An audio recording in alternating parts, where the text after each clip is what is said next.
Hi everyone, please subscribe to my channel. Blood Immortal Venerable. See playlist for other chapters and novels.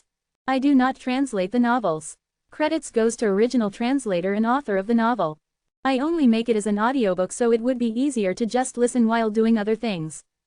Credits goes to the author of the novel. I convert stories to audiobook for mental health, for multitasking purpose, for accessibility and time saving. Listening to audiobook is also beneficial for people who have disability. It improves our listening skills and improve our English comprehension, vocabulary and other things. So, thank you for listening. Thank you and thank you very much for your support. Chapter 1221, Deal. Nobody had ever considered the possibility of Zen defeating Lucille.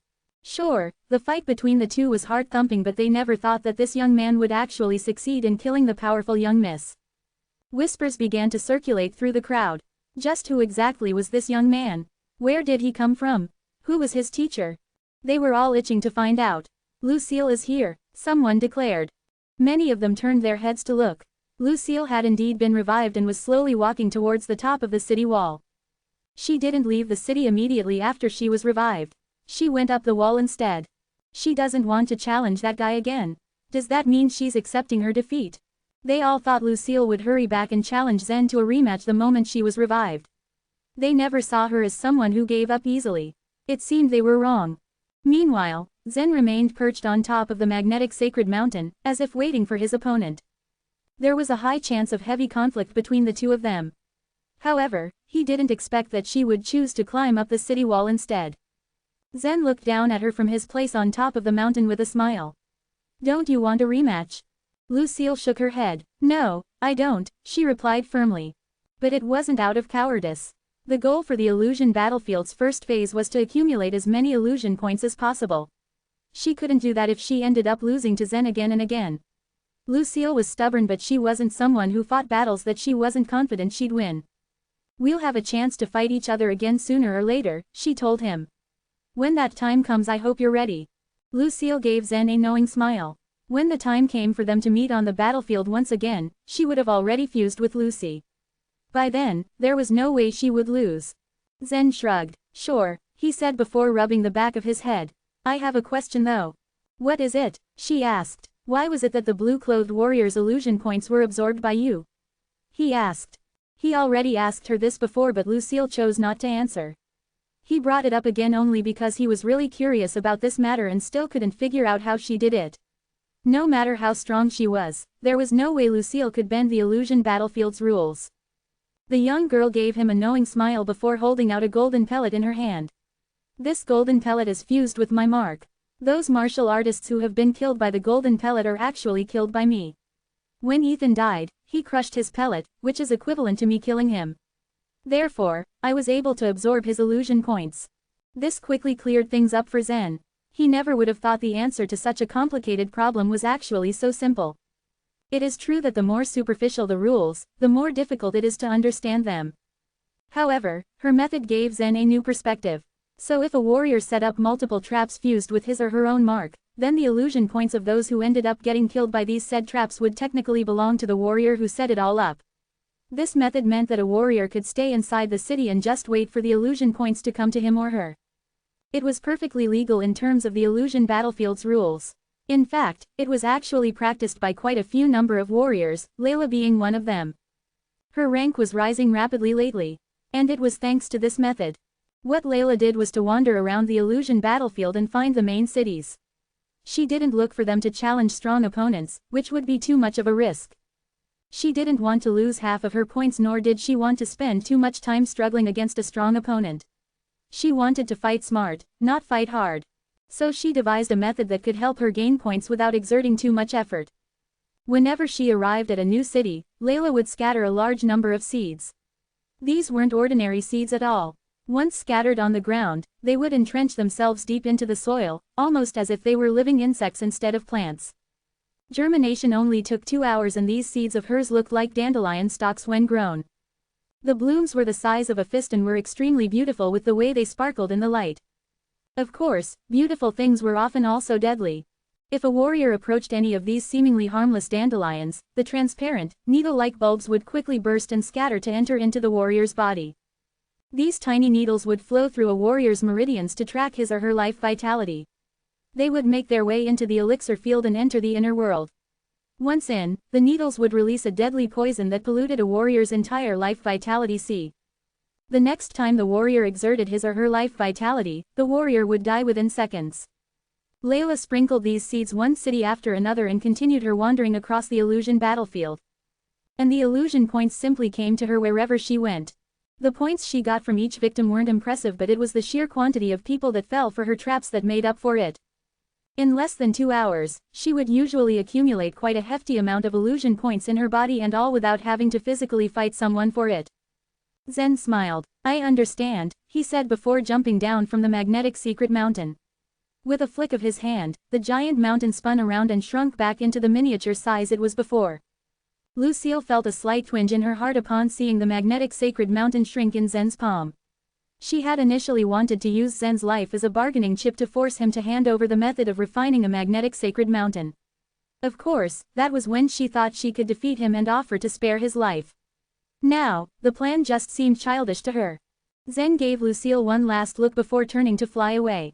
The illusion battlefield was a big place, but it was fortunate that Zen had the teleportation token with him to go to places more easily. Here, the primary method of accumulating points was to go to the various main cities and seek out the fat sheep. Lucille was an example of this so-called fat sheep, and was, in fact, the fattest sheep of this city. Now that Zen had already snatched half of her illusion points, he had no reason to stay. He needed to go to the next main city and gain more points from more sheep. Just as Zen was about to leave, Lucille pursed her lips and finally opened her mouth. Wait. Zen stopped and turned to look at her with a raised eyebrow. "I can make a deal with you," she said through her life vitality. She couldn't let him go that easily. The method of refining a magnetic sacred mountain was too important to pass up. She needed to learn it for her cultivation of the 5 elements. "What kind of deal?" Zen asked. There was a trace of emotion that appeared on Zen's face as he followed the slight movement of her thin lips. 5 minutes later, he found himself in front of a house at the corner of the main city. Zen sighed as he looked at the quaint house and felt a certain sense of serenity from it. He couldn't help but feel a bit jealous of Lucille, who spent her days idling by in this house but still ended up accumulating so many illusion points to herself. While Zen was out there fighting against anything and anyone, but the amount he earned was actually less than a tenth of her illusion points. Inside, Lucille stood in the middle of the courtyard, holding a row of blank jade slips in her hands. With a delicate voice, she uttered the word, "seal," and held the jade slip up to Zen. "I will teach you how to refine the magnetic power in the magnetic sacred mountain through this jade slip, but that's it. How you use it will depend entirely on your own comprehension." Zen nodded in understanding and made a move to take the jade slip from Lucille.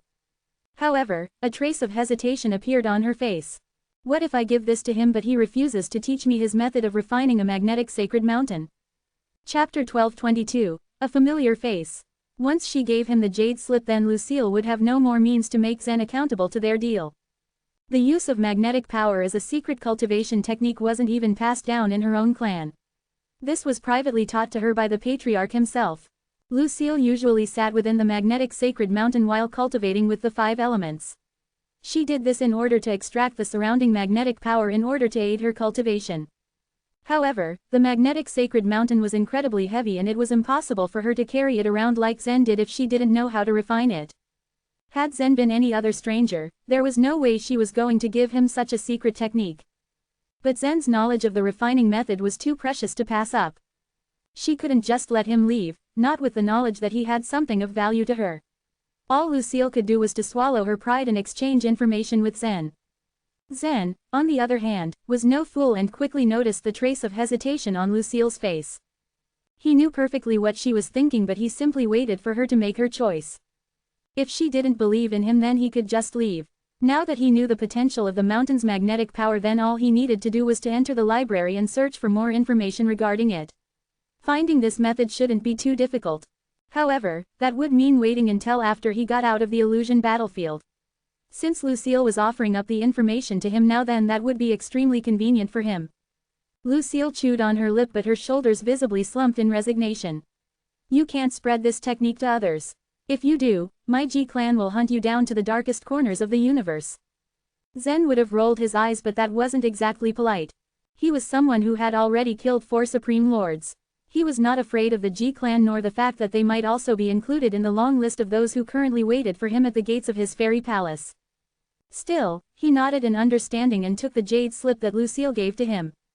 With it in his hands, Zen quickly infused his senses into the jade slip and began to rapidly memorize the technique. Just as she said, this technique alone would be enough to help him extract the magnetic power from the magnetic sacred mountain. Fortunately, Zen came upon an epiphany the moment he was done memorizing it. A trace of nervousness appeared in Lucille's heart once she saw the change in Zen's expression. She wasn't usually so jumpy, but this technique had been passed down to her from the patriarch. The repercussions of him finding out that she gave it to an outsider was numerous and extremely scary. There was no exaggeration if she said she would break down if Zen attempted to run away from her right now. Fortunately, this did not happen. Although the information regarding the blood refinement technique was precious, it wasn't of much use to Zen since he had already refined the magnetic sacred mountain. Also, even if he taught Lucille now, she wouldn't be able to leave the illusion battlefield to bring her own magnetic sacred mountain. This mountain is impervious to the 5 elements, but there is a method to refine it. This is called the blood refinement technique. He muttered, using chaotic energy to explain it all to Lucille. Lucille's eyes were practically shining with excitement as Zen explained the method recorded in the myriad manifestations of nature. She eagerly listened to his words and absorbed all the relevant information like a sponge. "Did you get all that?" he asked after he finished speaking. Lucille nodded. "I got it," she assured him. "I wonder who invented this blood refinement technique. It's truly such a brilliant idea." Lucille thought this person would have most probably mastered the laws of all living things. Only a wise and powerful being could have possibly come up with a method like this. In fact, the inventor might even be more knowledgeable than the patriarch in her clan. Zen, however, couldn't answer this question. "I've already given you the method. You must now fulfill your side of the bargain." Of course, not long after, 2 warriors stood in front of Zen outside of the main city. Both of them glared viciously at Zen and didn't even try to hide it. They didn't know what kind of deal he and their master had made, but it was clearly to their disadvantage since they now had to give up half of their painstakingly collected illusion points to this guy. These 2 warriors far surpassed the strength of ordinary Soul Sea Realm warriors but had since been forced to collect illusion points for Lucille ever since entering the illusion battlefield. But now they were tasked to become willing pigs for slaughter to this guy. It was truly too much. However, their master's words were the law. They merely comforted themselves with the fact that Lucille might have made a very important deal with this young man for them to suffer this consequence. Puff, puff. It only took Zen 2 punches to kill the 2 warriors and have them explode into 2 masses of illusion points. Each mass was composed of around 200,000 points, which meant he gained more or less 400,000 illusion points in one sitting. Zen quickly absorbed these points and his ranking once again rose in the charts. He was placed at the 309th place after killing Lucille. After absorbing the massive amount of 400,000 illusion points from the 2 warriors, he was now placed 279th in this world and 10,096th in the entire illusion battlefield. He was only 1 step away from the top 10,000. The number of warriors inside the illusion battlefield was staggering and Zen wasn't even confident that he would be able to reach first place. However, he was bound to this goal the moment he went in. His efforts might prove to be in vain in the end, but he must not give up nor relax while he was still in the race. Giving up halfway wasn't his style at all. After gathering his points, Zen didn't waste any more time and quickly left. As she watched his retreating figure, the expression on Lucille's face hardened. "We should still have a chance to fight in this illusion battlefield," she thought to herself. The first stage of the illusion battlefield was a competition to get the most number of illusion points possible. The illusion battlefield was big, being comprised of 50 supreme worlds, but those at the top were most likely to meet again. Lucille was very confident about this. That he too would most likely be able to see through it to the end. During this time, Lucille had to make sure she could combine with Lucy and finally achieve perfection. If things all went according to plan, then she should be able to utilize her most powerful state to defeat all her opponents, especially Thad. She couldn't wait. Meanwhile, Zen was already traversing through the air as he tried to find a place where he'd be safe from prying eyes. Once he was sure that nobody was following him, he took out the teleportation token from his pocket and activated it. Buzz, buzz, buzz. There was this buzzing noise and Zen once again found himself entering a strange space. The number of illusion points in the illusion battlefield was initially fairly distributed with 100 points per person. However, this was a competition and, as time passed, the illusion points slowly began to get concentrated within certain groups of people. The illusion points possessed by the grass were transferred to the sheep, who were then, in turn, eaten by the wolves. In the end, the wolves would also perish in the hands of the lions and tigers. Such was the way of the warrior. If Zen wanted to rank higher, then he would need to continuously collect more illusion points. Right now, he had around 5 million illusion points, and it was probably enough to let him stand among the top 10,000. However, he shouldn't be complacent. Other warriors were constantly collecting illusion points, and the 5 million he had now would be nothing after a few hours, since there was someone bound to pass by him on the way to the top. The only way Zen could remain where he stood was to persevere and continuously farm for illusion points, further increasing the accumulated points he had in his body. Whoosh! Zen's eyes gazed over the map, and he quickly swooped down to the main city of his choosing. He landed heavily on the ground and immediately saw a sprawling emerald green field in front of him. There were towering trees that reached into the clouds with tree houses built onto each one. The city walls were made up of rows upon rows of intertwined old tree roots, and there was evidence of dense life force that poured into them. Zen's eyes flashed in curiosity as he took in the scene. Is this the main city of the Demon Knight race? The sight was interesting, but he reminded himself of the reason why he was here in the first place, to gain more illusion points. However, he never expected to meet up with a familiar face in this area. Chapter 12:23, Amber's whereabouts. The surrounding conditions or situations of the two main cities that Zen had passed through were entirely different from each other. Social circumstances, like the personalities and habits of the various races, were some of these related differences.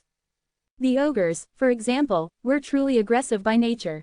And since they had already entered the illusion battlefield, their brutish character became dominant, causing them to fight fiercely with each other.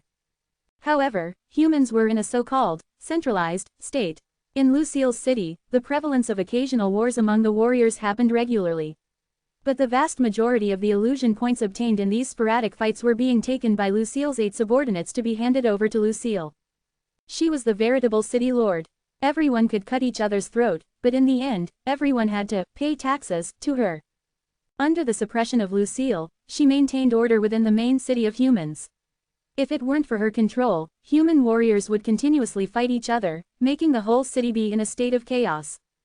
On the contrary, the main city of the Demon Knight was entirely in a state of order. The Demon Knight was primitively a race that strictly followed orders.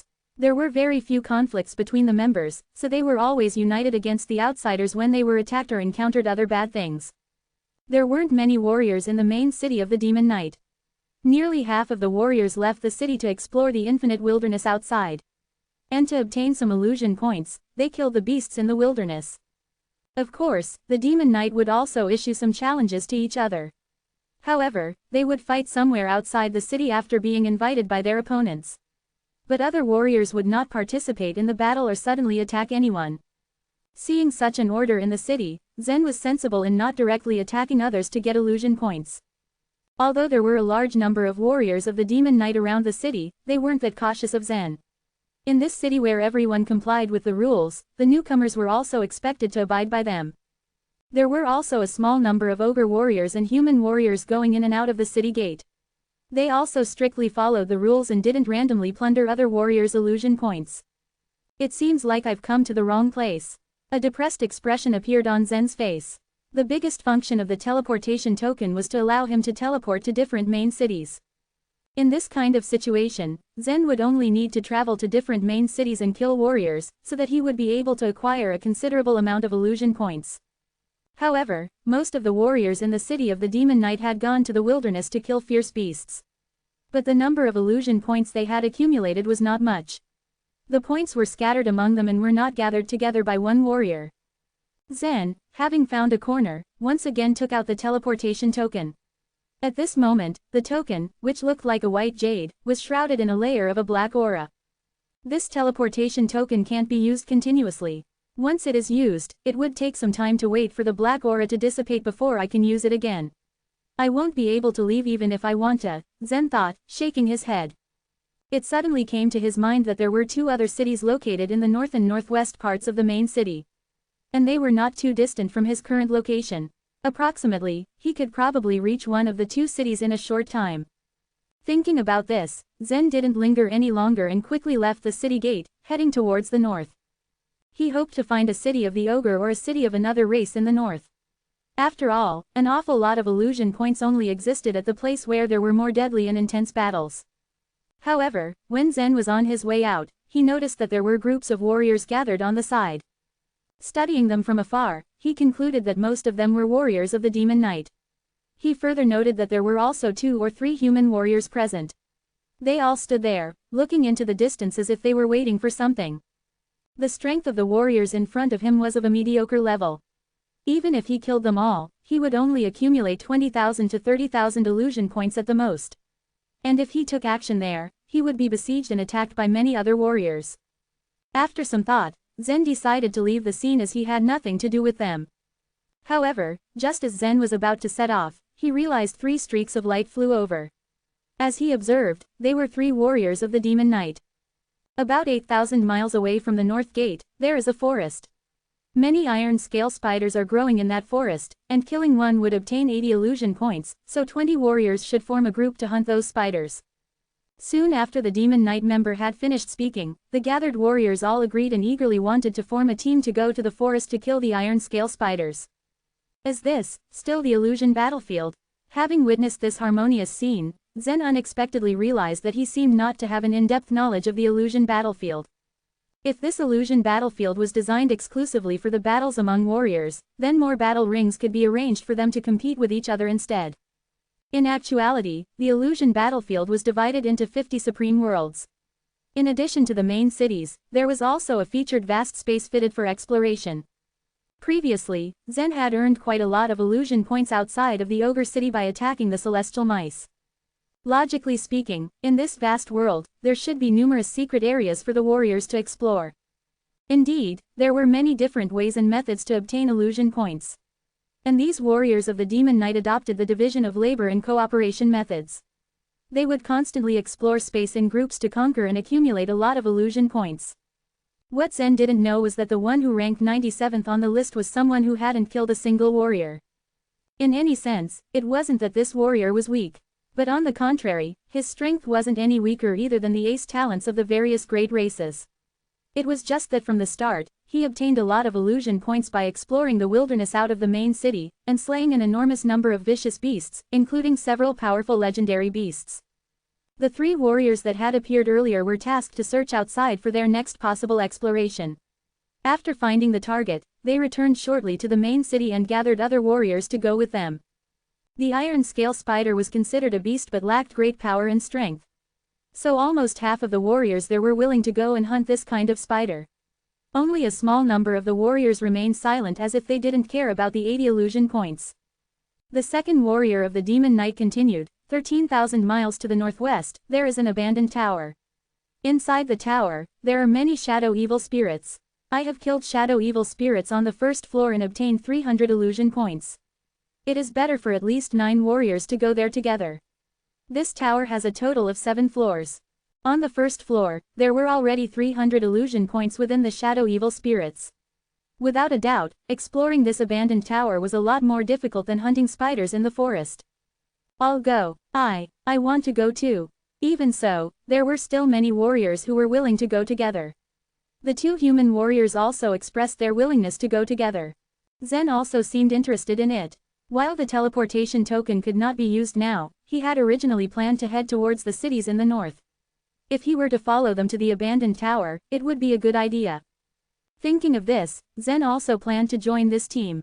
But before Zen could say anything, the 3rd warrior of the Demon Knight spoke. Directly to the north of the city, there is a deadwood gate 24,000 miles away. We need urgent assistance. Those who are willing to join and successfully rescue Amber and Aurora would get 500,000 illusion points. As the warriors present heard these words, all of them had every intention of joining the rescue. 500,000 illusion points were already enough for many warriors. This number was enough for them to rank in the top 10 million in the illusion battlefield. But this deadwood gate was a rather dangerous place. Now that the warriors were asked to go there for the emergency rescue, they were confused as to what had happened. One of the warriors asked, Amber and Aurora have led the elites of the main city to explore there, right? Did they fail? The Demon Knight's warrior shook her head and replied, no. They did not fail, but encountered a sudden attack from another group. Most of the members of that group are ogres. Amber and Aurora are trapped inside the Deadwood Gate. They are in great danger now.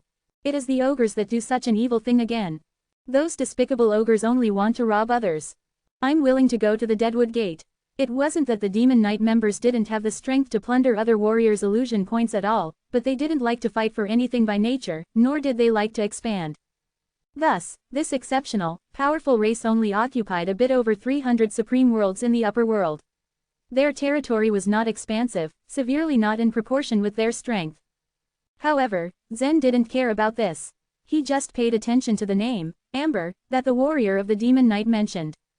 Chapter 1224, Deadwood Gate. When Zen ascended to the upper world, Amber had probably not yet done so.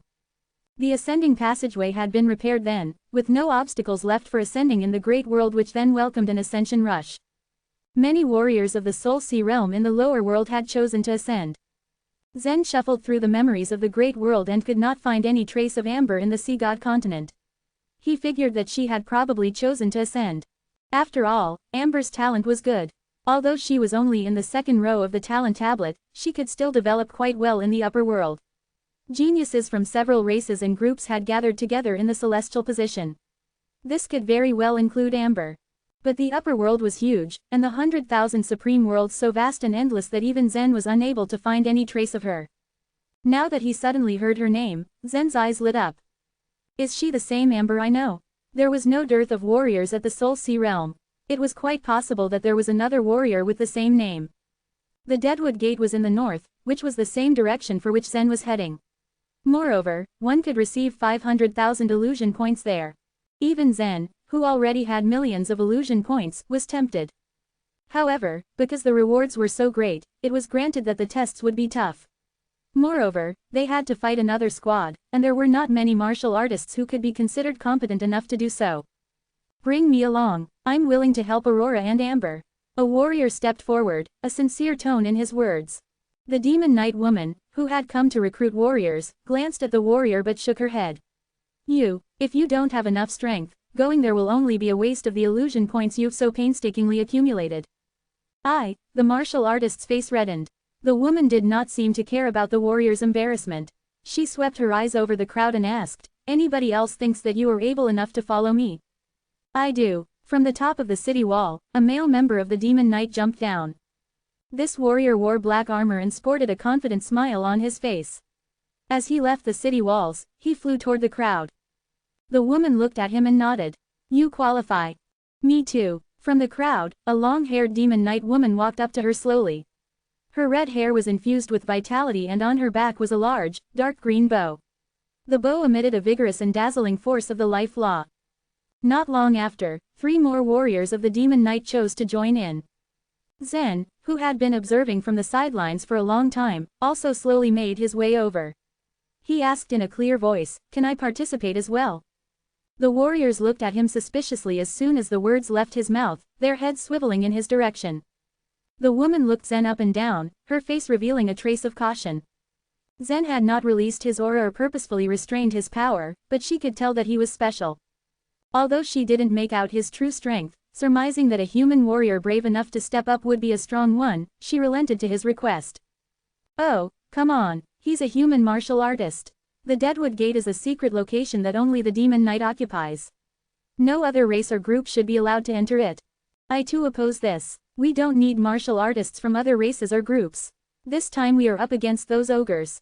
Several members of the Demon Knight raised their objections simultaneously. The endless wilderness was replete with secret areas, just like the cave that Zen had entered before. After passing through the additums of the 18 arhats, he had obtained the teleportation token, a very advantageous item. The same was true for the Deadwood Gate. Although it was difficult to enter, one could obtain quite a few illusion points there. Furthermore, warriors were allowed to enter the secret areas as many times as they liked. As long as one had sufficient strength, one could repeatedly step inside the Deadwood Gate and gather the illusion points. In fact, Zen could also obtain more than one teleportation token. But one such functional item was enough for a warrior, so it was unnecessary for Zen to enter the cave more than once. Apart from that, it would cost him 300,000 illusion points to enter the cave each time. The Deadwood Gate was tightly controlled by the Demon Knight members of this main city. Why would they be willing to give another race or group an opportunity to enter it? But this time, they were being targeted by the ogres. They had no choice but to return to the main city and ask for reinforcements. When Zen saw the Demon Knight members opposed to his participation, he gave them no answer. He had already made up his mind anyway. Regardless of whether that warrior was the Amber he knew, Zen would head toward the Deadwood Gate to see what was going on. If the Demon Knight warriors insisted on opposing Zen's joining, he would still follow them along the way. Zen did not believe that the warriors would be able to get rid of him. As he pondered on this, the woman in the lead spoke, "The human martial artist can come with us to the Deadwood Gate." When the other Demon Knight martial artists heard this, they stared at the woman, vehement objection written on their faces. Hadn't our race come to an agreement before? We, the Demon Knight, monopolize the Deadwood Gate. In fact, we are the first ones to discover it. Why should we let an outsider come in? If you bring this human martial artist along, Aurora is sure to blame you. Hearing the protests from the crowd, the woman in the lead shook her head. She had just returned from the Deadwood Gate, so she knew how serious the situation there was. If the human warrior before them could come along, he could prove to be a great help. If Aurora blames me, I will bear the consequences. The woman's face was resolute as she stepped forward to Zen. "My name is Vivian Bai," she said to him. "Welcome." Zen smiled and nodded at Vivian. "I'm Thad Luo." When they saw that they could not stop Zen from joining them, vivid dissatisfaction surfaced on the faces of the Demon Knight martial artists. "What are you thinking, Vivian? Nobody even knows who this human warrior is. Now you're letting him join us. The boy would be a liability to us. Why should we bring along a nuisance to the Deadwood Gate?" Hearing this, Vivian turned to the Demon Knight martial artist. "If the boy is a burden to you, then why would you fear him entering the Deadwood Gate?" she asked coldly. Now that the warriors thought that Zen would do nothing helpful, they hardly considered him as a strong warrior. Even if Zen was allowed in now, it should be no trouble for them to kill him. So why should Zen entering the gate bother them? Being questioned by Vivian, the martial artist was left speechless. He no longer uttered a word. As for Zen, he stood on the sidelines with a faint smile on his face, not saying anything either. Within 5 minutes, Vivian had recruited 7 martial artists outside of the main city. Among them, only Zen was a human. The other 6 warriors were all from the Demon Knight. Under Vivian's lead, the group of 8 warriors advanced toward the north. As they covered the distance, disdain and vigilance were obvious on the expressions of the 6 Demon Knight warriors whenever their gazes met Zen. Although relations between humans and the Demon Knight had always been good, a human was still an outsider to them, after all. This kind of alertness on their part was inevitable. The Demon Knight tolerated it well. If the same thing had happened to the ogres or the humans, they would have perhaps fought Zen on the first opportunity. They would have certainly not brought him along. Shoop, shoop. The group of 8 warriors flew swiftly through the air. A journey of 24,000 miles was considered long by most ordinary people. However, for warriors of the Soul Sea realm, it was short because of the meteoric rate at which they covered it. Back when Zen had been in the Enchanted Barrier Tower, he had traveled nearly 40,000 miles. Half an hour later, one dead tree after another appeared in the wilderness on the ground below them. The dead trees had withered away completely. They looked like they were stuck in the ground, now only lifeless tree stumps. "These withered trees. They still seem to contain some life force," Zen commented, staring at the dead trees. Vivian, who had been flying beside Zen, smiled as she heard his words. "Yes, the dead trees have turned into spirits.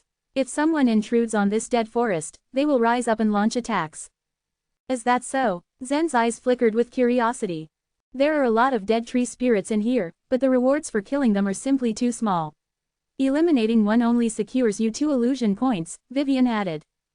Interesting. Zen had thought that the many dead trees down below would help him garner a number of illusion points, but he did not expect the rewards to be so little. Only 2 illusion points. Even if he killed 10,000 dead tree spirits, he would only get 20,000 points. It truly was not worth the massive effort. Right at this moment, the group encountered 2 giant dead trees before them. The dead trees extended their trunks and intertwined with each other, forming a great tree gate. This was, in fact, the Deadwood Gate. Chapter 1225. Save a Demon Knight Woman. Between these 2 massive dead trees was an enormous whirlpool of mysterious, fluorescent silver. "We need to go into that whirlpool. But be careful, the Deadwood Gate will attack you," Vivian warned, taking the lead. Just as she finished her sentence, the 2 gigantic trees began to shake ominously. The entire party saw how the seemingly dead trees literally came to life as they whipped their branches violently towards them. Vivian wasn't kidding when she said that the gate would attack them. There was no time to waste, however, and the group decided to forge ahead with Vivian in the lead. The moment they got in range, the trees' branches suddenly whipped towards them violently. Whoosh! The branches glowed a mysterious deep green light, signifying the power of the life law. The force contained within those branches was unfathomable as the attacks caused even space to tremble. Be careful, Vivian reminded them. They were mere small flies in the face of these formidable trees, and just one swat would be enough to turn them into a pile of blood and dead flesh. Whoosh! One of the tree branches targeted and lashed out towards Zen. He was calm and simply lowered his body to dodge the oncoming branch. However, just as he dodged, 3 more branches came for him. Fortunately, his cloud-chasing skill was enough to help him dash through the gaps among the branches. There was still no need to bust out the 8 smoky melodies since he could still keep up with this level of attacks from the trees with ease. However, the others weren't so capable. The demon knight archer let out a muffled cry after being struck by one of the branches.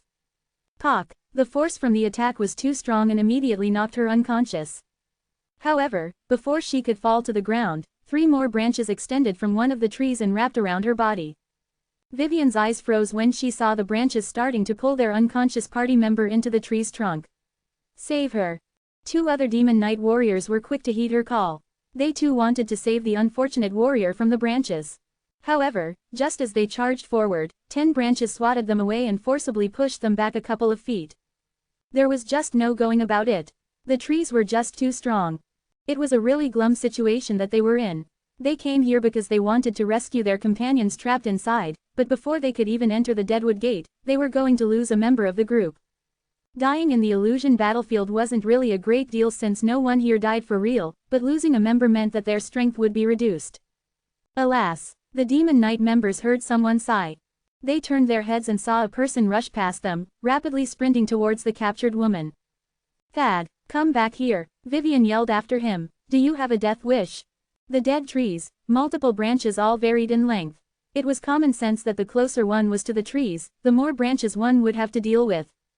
That was why everyone tried to stay in the middle path straight towards the whirlpool to avoid most of the branches. These 2 dead trees might look dead, but they were both very much sentient. Since their prey deliberately avoided their branches, then they would just have to lure them closer. Using the woman as bait, they knew that it was only a matter of time before one of her teammates tried to rescue her. It wasn't the first time they had resorted to such a strategy. There had been another group of Demon Knight warriors who also tried to enter the Deadwood Gate. One of them got caught by the branches and the others naturally tried to save him. Needless to say, the entire group was shortly annihilated by the branches once they got too close. All of them lost half of their illusion points and were sent back to the city. It wasn't wise for the entire party to converge and try to save the woman altogether at once. That was the reason Vivian had ordered the others to save her instead of leading everyone headfirst into the rescue mission. That was going to be an extremely stupid decision.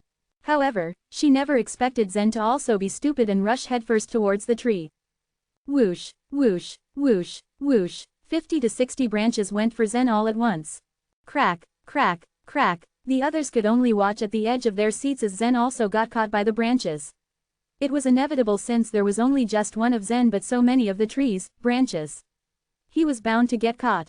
An enormous wooden cocoon quickly formed and wrapped around the victims' bodies as it was slowly absorbed into a dead tree's trunk.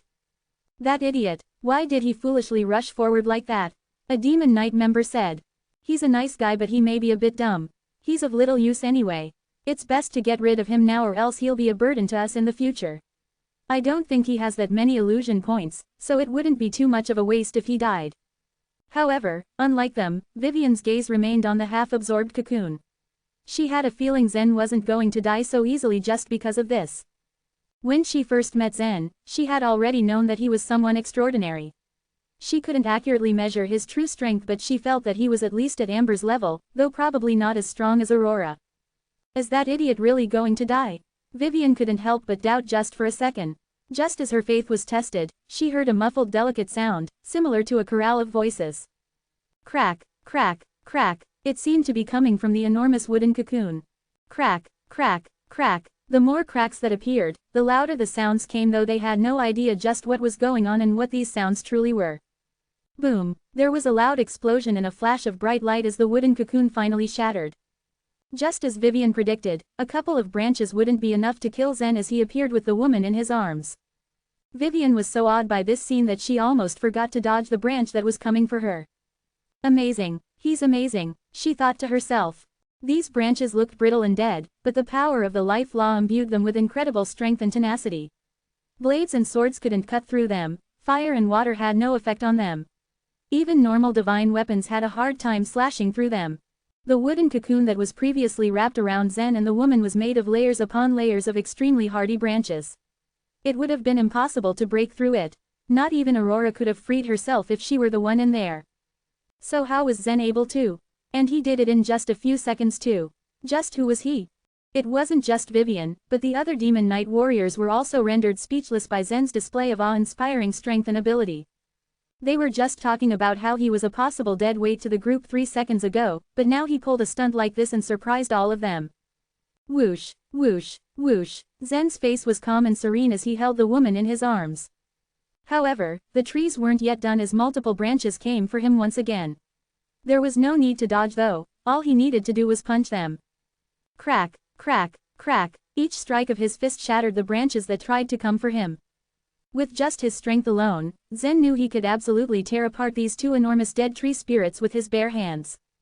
It was only the fact that these trees formed the frame of the deadwood gate that restrained him from doing so.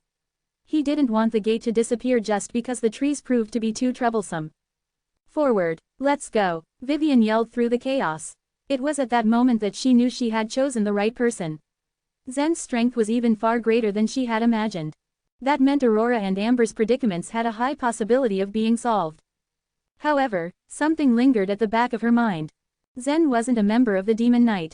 What if he led the humans and took over the Deadwood Gate? That was a possibility that Vivian had to watch out for. The Deadwood Gate was a great place to gather illusion points. Both Aurora and Amber were able to enter the top 3,000 in this world just by using this gate. But Vivian knew there was no going about it now. She had already brought Zen here and had no choice but to let him do as he pleased. Since he was willing to go out of his way and rescue their team member, then that might mean that he was truly a good person. Vivian could only pray he wouldn't turn himself against them in the end. Chapter 1226, Sacrifice. Without any further hesitation, they entered the giant whirlpool in the middle of the two dead tree spirits. They figured they would be safe there for the time being. Vivian took the woman from Zen's arms, prepared her longbow and pulled out a green arrow from the quiver behind her. Turning the arrowhead, she wielded it in her hand and shot straight toward the woman's forehead. The scene was startling, even for Zen, but he soon realized that the green arrow was not meant to kill. The weapon contained strong life energy. Piercing the woman's body with it was harmless, it could probably even save her. Clearly, Vivian was there to treat the woman. The other warriors, on the other hand, were all busy sizing Zen up carefully. Just how powerful was Zen to have managed to disentangle himself from the two enormous dead tree spirits? The gazes of the surrounding warriors naturally became cautious. When they thought of what they said to Zen just earlier, they all felt a lingering sense of fear.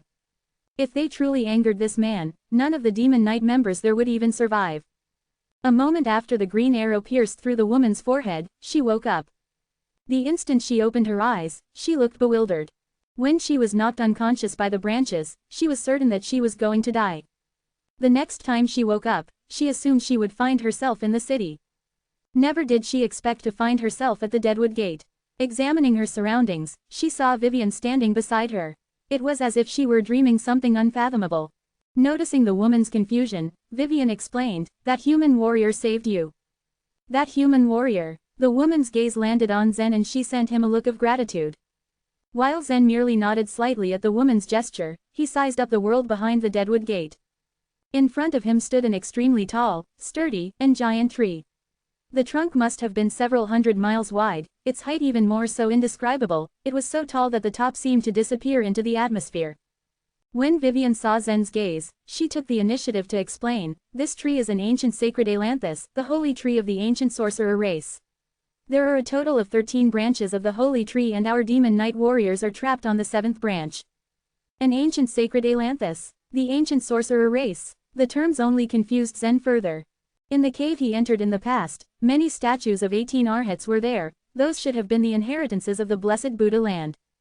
The sacred ailanthus in front of him was the inheritance of the ancient sorcerer race. In other words, the illusion battlefield should have been able to gather the inheritances of various races in the entire universe. But the items obtained from each inheritance site seemed to vary completely. Instead of earning any illusion points from the cave, Zen lost 300,000 illusion points. But his illusion points weren't deducted after he entered the Deadwood Gate. According to Vivian's explanation, he would be able to obtain a large number of illusion points here. Let's go up as well, then. Zen was certain that they needed to pick up their pace to keep Amber alive.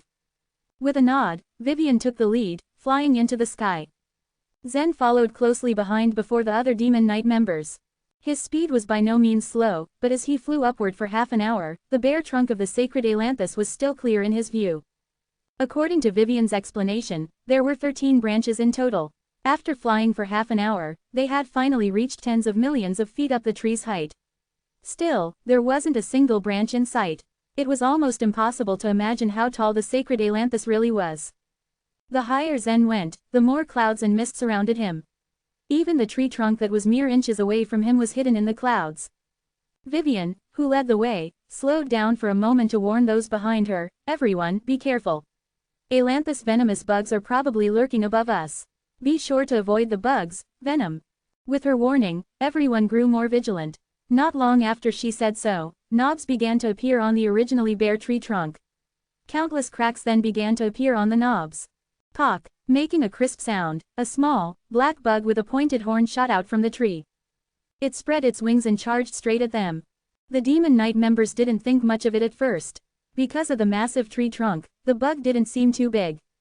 But as it rapidly approached, they realized that the bug was about 10 feet long. Such size was that of a massive monster to an ordinary warrior. "That's an ailanthus venomous bug. Hurry and get rid of this thing." As she called out to them, Vivian flew even faster. No one would be willing to face such a terrifying bug. Even if the ailanthus venomous bug were a palm size, it would still make people's hair stand on end. And the truth was it was 10 feet long. Whoosh, whoosh, whoosh, everyone rapidly sped up as they flew up along the trunk. Pock, pock, pock, explosions came one after another and the bugs following behind them grew in number. "What do? We can't just get rid of the ailanthus venomous bugs," one of the Demon Knight warriors remarked. But all the while, Vivian remained calm. "We can't get rid of them. The Deadwood Gate has opened 3 times already. Not even Aurora or Amber can get rid of them." "Then how did they climb to the upper part of the sacred ailanthus?" Zen asked, still puzzled. "A sacrifice must be made. Every time warriors climb up the tree, they have to pick a victim." Vivian's gaze then wandered for a moment before landing on a man clad in black. This man was also flying at full speed, right behind Zen and Vivian. When he met her gaze, his eyes turned wide. "What do you mean, Vivian, you want me to?" Vivian nodded. "It's very easy to lure these ailanthus venomous bugs. Harley, get down." "I don't want to." Harley, from the Demon Knight, quickly shook his head. "I came here to help Aurora. Why should I? Your death would be the greatest help to Aurora." Vivian's tone turned cold. "Why don't you let this guy die?" Harley angrily pointed at Zen. "He's a human." Something flashed in Zen's eyes when he was pointed at, but he didn't make any move. The ailanthus venomous bugs should be highly toxic, but Zen wasn't necessarily afraid of them. With his divine weapon body, he was immune to poison, after all. He could easily lure the bugs away from them and return in one piece.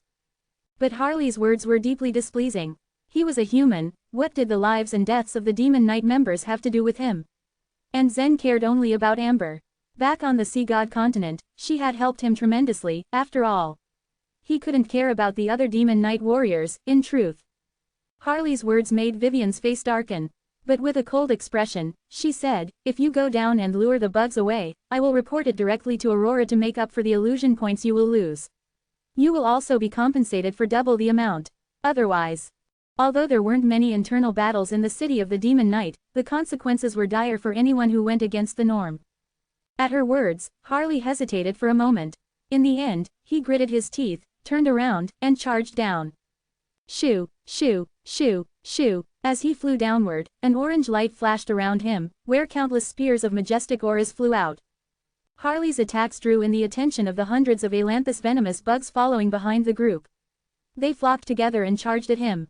"Go to perdition," he yelled. Being forced to die would be frustrating for anyone. Harley took the chance to attack the bugs without restraining his anger. But while the orange spears were sharp, they were still insufficient to break through the bugs' shells. With clear sounds of impact, black venom seeped out from their horns, shooting straight toward Harley. Chapter 1227, Sorcerer Race. The black venom was extremely corrosive. It aggressively disintegrated anything it touched. In the blink of an eye, the orange protective light shining over Harley was completely corroded. Immediately, the frightened crowd heard an intense and ravenous roar coming from below. Although warriors would not really die after being killed in the illusion battlefield, the pain they experienced was still real. Being slowly disintegrated and eaten by this venom until death set in, was not going to be a pleasant experience. Quite the opposite, as the pain was excruciating. When the warriors heard this beastly voice coming from the deep, their hearts trembled slightly, and they nervously looked for a way out. Let's leave quickly. After successfully passing this part, we should be able to reach the first branch, Vivian said, trying to seem brave. Seeing what Harley had suffered, the group did not stop, not even to catch their breath. They were all afraid that the ailanthus venomous bugs would catch up to them once again. Not long after, Zen's eyes flickered with a faint green light. Through the dense white mist, he could see a thick branch. Just one branch alone was thick enough to support a city. This sorcerer race had been an extremely powerful race in remote ages, and this sacred ailanthus was the sacred place where the sorcerer race had dwelt. The grand sorcerers of the sorcerer race were also at the same level as the supreme lords. Among them, there had been one of the grand sorcerers who even had one of the most powerful heavenly destiny in the entire universe. This heavenly destiny was powerful enough to instill fear in everyone, even those in modern times would still quake at the thought. It was said that the grand sorcerer who possessed this heavenly destiny only needed to know the name and appearance of his enemy, and then he would be able to turn his thought into a ferocious attack and kill the enemy by merely imagining that scene. He was therefore killing with his mind. That meant that if Zen mastered this heavenly destiny, he only needed to picture the scene of him killing someone after knowing what the person looked like. That person would be killed immediately, like the snap of his fingers. The imagination of living beings was limitless. Who could resist such a terrifying heavenly destiny? This was truly a killing method that could be used simply by thinking about it. However, for some unknown reason, this sorcerer race had suddenly disappeared from the universe, and not even a trace of them, their elders, or their weapons could be found. The sorcerer race, which originally controlled thousands of supreme worlds, was a highly intelligent and large race even in the ancient times. However, the entire sorcerer race disappeared mysteriously, and even the bones of this race could no longer be found in any of the sacred places. This matter was considered a wondrous story of this grand era, and up until now, it had been seen as a huge mystery. We can go straight up, so why are we stopping here on this tree branch? Zen asked as he nimbly stepped onto the huge tree branch. Vivian shook her head and said, it's not that easy from the first tree branch onward. There is a powerful killing spell hidden within. If you don't follow the path on the tree and fly directly up instead, your body will explode. There is no exception. The first time that they had opened the Deadwood Gate, even Aurora had exploded and died. Only after several explorations did everyone slowly figure out that the sacred ailanthus could not just be casually climbed. Under Vivian's lead, they cautiously walked along the tree branch for a while without encountering any further danger. Aurora and the others have already gone up. The trap on the tree branch should have been cleared away. When the Deadwood Gate opens next time, the insects and beasts on the tree branch will appear again, Vivian explained. Without any obstacles to slow them down, everyone advanced at an extremely fast pace. Not long after, they arrived at the end of the tree branch. There they found an ancient wooden plate. On this wooden plate, there were fist-sized skulls which were neatly arranged on it. These skulls were so small, and there was no doubt as to their origin. Everyone could tell that these were not adult skulls, but babies' skulls. Reaching this conclusion, Zen couldn't help but frown. The sorcerer race gave him a very strange feeling, and he began to suspect that he disliked this race immensely. Walking up to the wooden plate is the only way to break the curse. This is an ancient ritual of the sorcerer race, said Vivian as she was the first to walk onto the wooden plate. After Zen and the others had stepped onto the wooden plate, it began to slowly rotate. At the same time, all the small skulls began to jabber, continually opening and closing their mouths, letting out weird sounds. It was a frightful ruckus and made everyone look about nervously. They were all brave warriors at the Soul Sea realm.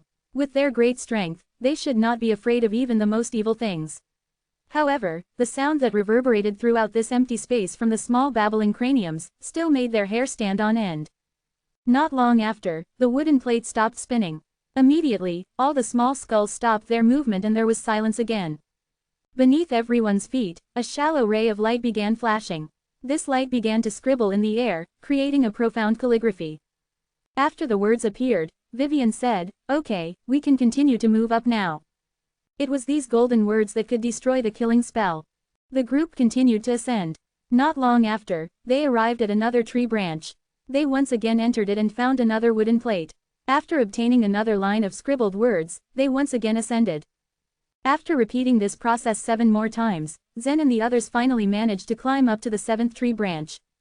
Before Zen began to climb up this tree branch, he could feel a strong aura of power emanating from within the tree branch. "We've caught up to them." At this moment, Vivian's face also lit up with joy as she said, "Those ogre martial artists weren't strong enough to break through Aurora's falling leaves array." What Vivian had worried about the most was that she had now brought reinforcements, only to find that Aurora and her group had been slain and driven back to the main city by these ogre warriors. It would have meant that they had arrived too late. Zen's eyebrows arched slightly as he suddenly turned into a bright streak of light, arced through the air and landed on the topmost part of the branch. He gazed forward. At the end of the tree branch, Amber stood guard, holding a thin sword in her hand. Her eyes were filled with great vigor, and she radiated a special momentum. Ever since Amber had ascended, she had been trapped in a state of despair. She did not even have a chance to appreciate the grandeur of the upper world, nor did she comprehend the berserk vitality that existed between heaven and earth. She had been sent straight to prison by the Queen of Punishment, never to see the sun again. But this time, the opening of the illusion battlefield had given Amber a slight chance. She was like a prisoner who had been released from incarceration, breathing in the air of freedom for the first time in this vast world. Amber understood that the illusion battlefield was just a stage. She could do whatever she wanted here on this stage, and compete with the warriors at the Soul Sea realm. However, this stage would still end, when the time came. She would then have to return to the prison and continue bearing the solitary pain of despair. Because of Amber's outstanding performance and powerful strength, she had been invited by Aurora to be her companion. When the illusion battlefield had opened, all the warriors entering here were in the states which they had been in before stepping into the illusion battlefield. Hence, as Amber had always been in a prison, she didn't even have a weapon. The equipment she carried now had been given to her as gifts by Aurora. When Aurora had learned of Amber's plight, after she had arrived in the illusion battlefield, she had solemnly vowed that once the illusion battlefield ended, she would help Amber to win her freedom back. Aurora was also a descendant of a demon knight world lord. Her mother held a seat on the board of elders. However, when Aurora heard that the Queen of Punishment had personally imprisoned Amber, and tied her up to be corroded, she became silent. Recently, no one of the demon knight would dare to stand against the Queen of Punishment. A few years ago, even the head of the board of elders was killed by the Queen of Punishment. Now, no one was safe. However, since Aurora had even considered freeing Amber, she was very happy with this small gesture. Aurora was her only friend in the upper world. In these 3 times passing through the Deadwood Gate, Amber had voluntarily given up her illusion points, and given them all to Aurora. This was the only thing Amber could do to help her. They didn't expect that this time, just as they had reached the 7th tree branch, they would be attacked by a roaring group of ogre martial artists. For the past few hours, they had been struggling to hold on by using Aurora's falling leaves array and Amber's well-honed sword techniques. The truth was that even if she died, it wouldn't be a tragedy. At least the time Amber had spent in this illusion battlefield was a happy memory for her. She held the sword lightly and looked at Aurora, who was controlling the falling leaves array. Facing the chaotic attack of the ogre warriors, Amber, however, felt a sense of peace descend on her. Above this tree branch, there were many thumb-sized leaves scattered about in an intricate pattern. The edges of these leaves were like the razor edge of a blade. If one did not pay attention, these leaves could easily cut through both forceful energy and flesh. It was also these sharp leaves that had shredded and created utter mayhem, and had blocked the attacks of more than 10 ogre martial artists. All the ogre martial artists were riled up and irritable. They stamped their great feet and grunted with malcontent. Once the ogres stepped into the falling leaves array, not only would they have to face being cut to pieces by the exceptionally sharp leaves, but they would also have to face the sword radiance of the woman of the demon knight. This time, I must rush through.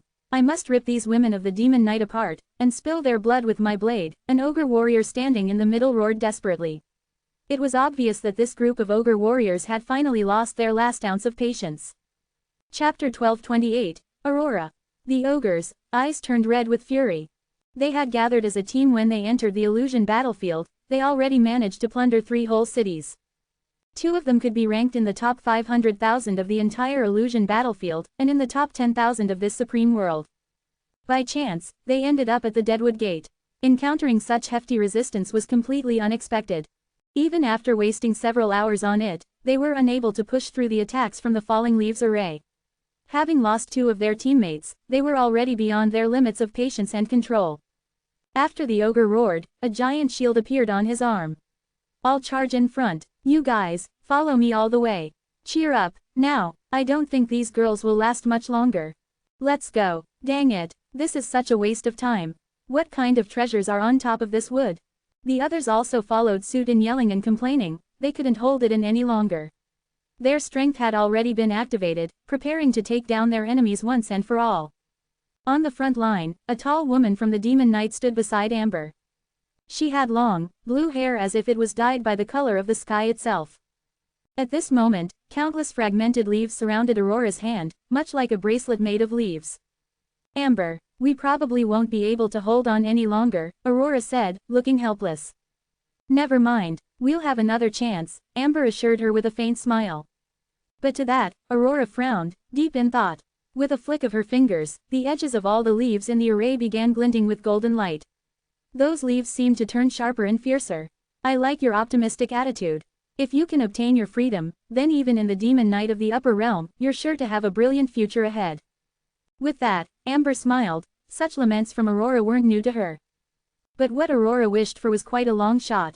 While the restrictions on the warriors of the Demon Knight weren't unreasonably harsh, the order of their queen was still an iron law. Who Amber had offended was the Queen of Punishment herself. How could an ordinary warrior like her survive the grave consequences? "Those dirty mongrels are coming. Let's go then." Determination grew more evident on the faces of the 2 Demon Knight women. Fighting against others had always been something to look forward to. In fact, Amber cared nothing for the illusion points. She wished only to stay in the illusion space for longer, and for time to move slower. In the next moment, she saw the ogre in the lead holding a giant shield rush toward them. Behind those ogres, a voice called out, "Looks like it's not too late." For a moment, the ogres were stunned. When they turned their heads, their gazes fell right upon Zen and they were shocked frozen. A human warrior? Why would a human martial artist appear here? A smile hung on Zen's face as he slowly walked forward. It was as if there weren't any ogres in front of him, ready to attack. "It's Vivian. She brought us some reinforcements. But why would she take that human martial artist?" Not only the ogres were puzzled, so were Aurora and the rest of the Demon Knight warriors behind them. An agreement had already been made in the main city that no outsiders would be allowed to enter the Deadwood Gate. What was Vivian thinking? Obviously, this human was brought in by her. Amber's breathing suddenly quickened the moment she saw Zen. Her thin sword shimmered with a faint radiance as it trembled in the air. Disbelief was shining in her eyes as they fixated on his figure. Back in the prison where she spent her punishment, Amber could often hear his voice echoing throughout the universe. This human youth ascended around the same time she did, but in only a few short years, he had already caused such a huge commotion. It made Amber marvel inwardly. When she first met Zen, he was merely a war fighter. Since then, she had kept a small wish in her heart. Amber wanted to see Zen rise up. She hoped Lavender would rise up. That was the only way she would ever truly be saved. But as time passed, Amber came to understand that she was someone easily forgotten. The universe was extremely vast, after all. Each supreme world was unimaginably massive. If Zen did rise up one day and helped Lavender ascend to the throne again, even if they stripped Elena of her power, so what? How could Zen notice a prison in a small corner of such a vast supreme world? Obviously, it was impossible. With that in mind, Amber fell into despair. While she knew that Zen was willing to help her, she couldn't leave the prison. How could she ever let him know the wish she held in her heart? Since the illusion battlefield was opened, all the Soul Sea Realm warriors rushed in. But never did Amber think that she'd have the chance to cross paths with Zen. The illusion battlefield was divided into 50 supreme worlds and the probability of her and Zen being in the same one was a mere 2%. There were countless main cities in a supreme world, and trillions of martial artists in the entire illusion battlefield. Considering those numbers, the chance of meeting Zen was, in actuality, slim to zero.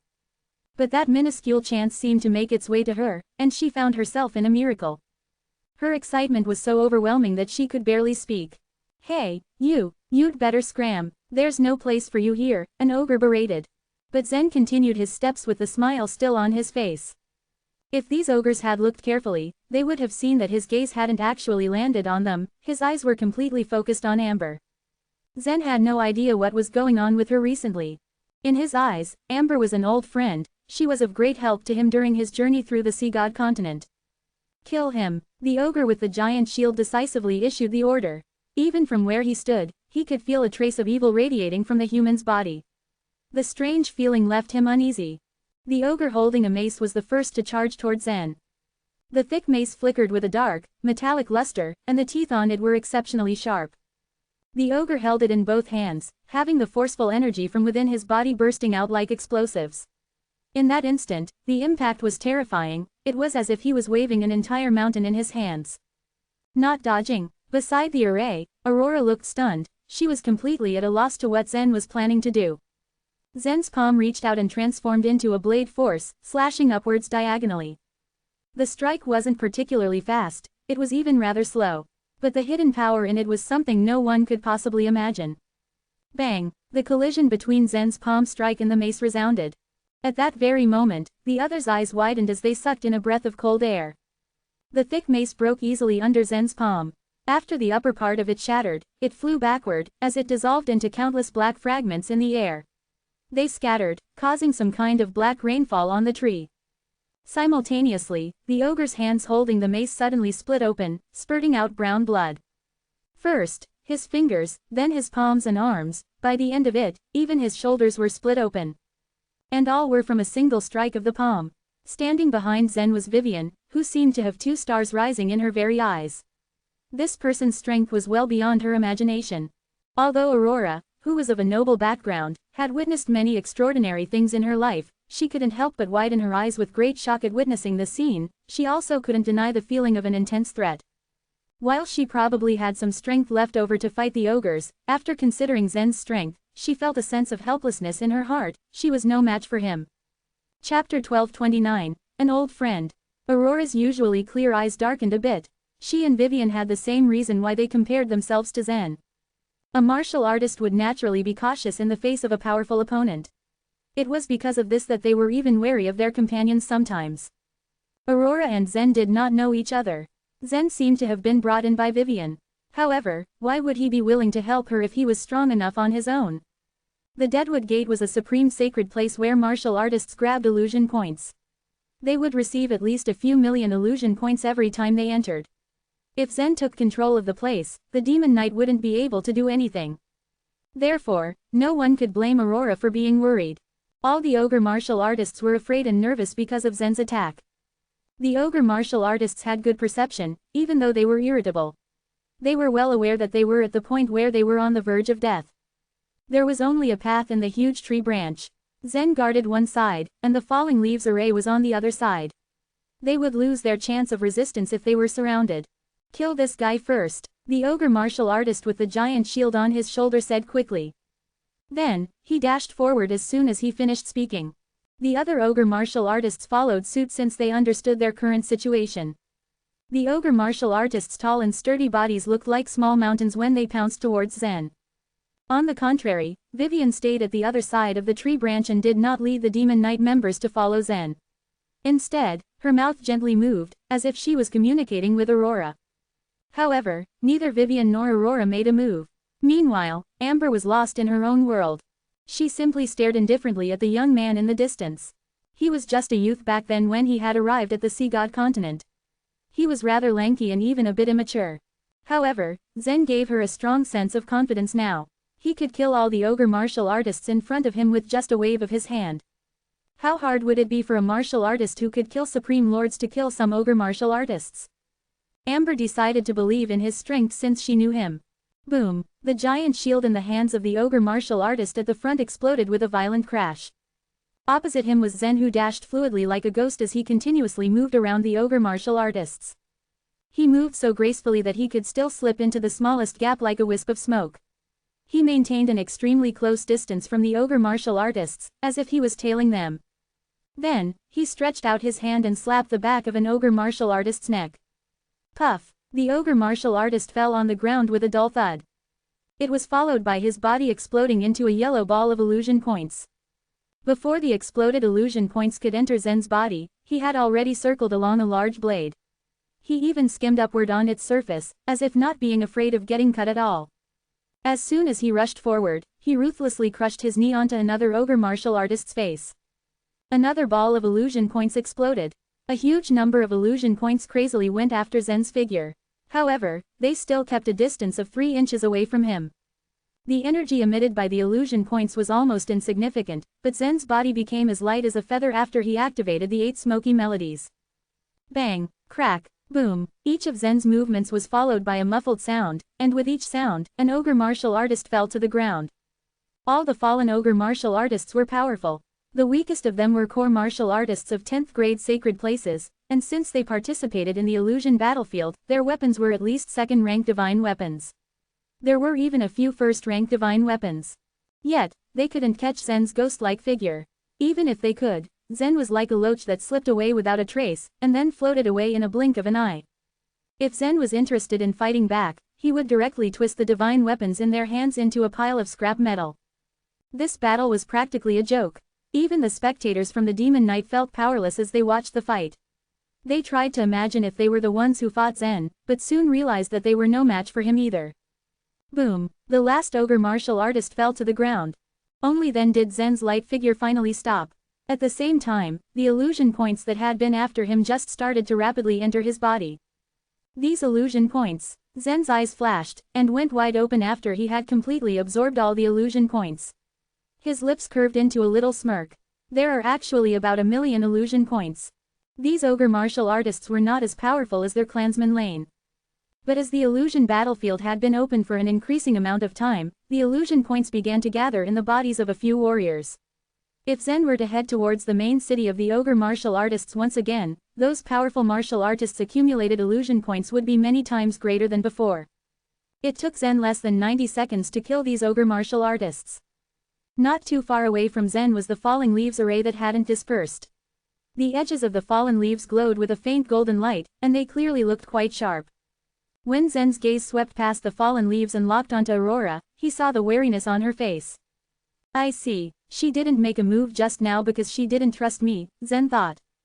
Still, he didn't care since he had already found Amber. All the members of the Demon Knight were now tense as they faced Zen, since they knew they were powerless. The moment Zen stepped forward, all the fallen leaves tumbled simultaneously and formed a mysterious falling leaves array. They rolled on the ground with soft rustling sounds as they maintained the same direction, facing Zen. Although Aurora didn't say anything, she gave Zen an obvious warning.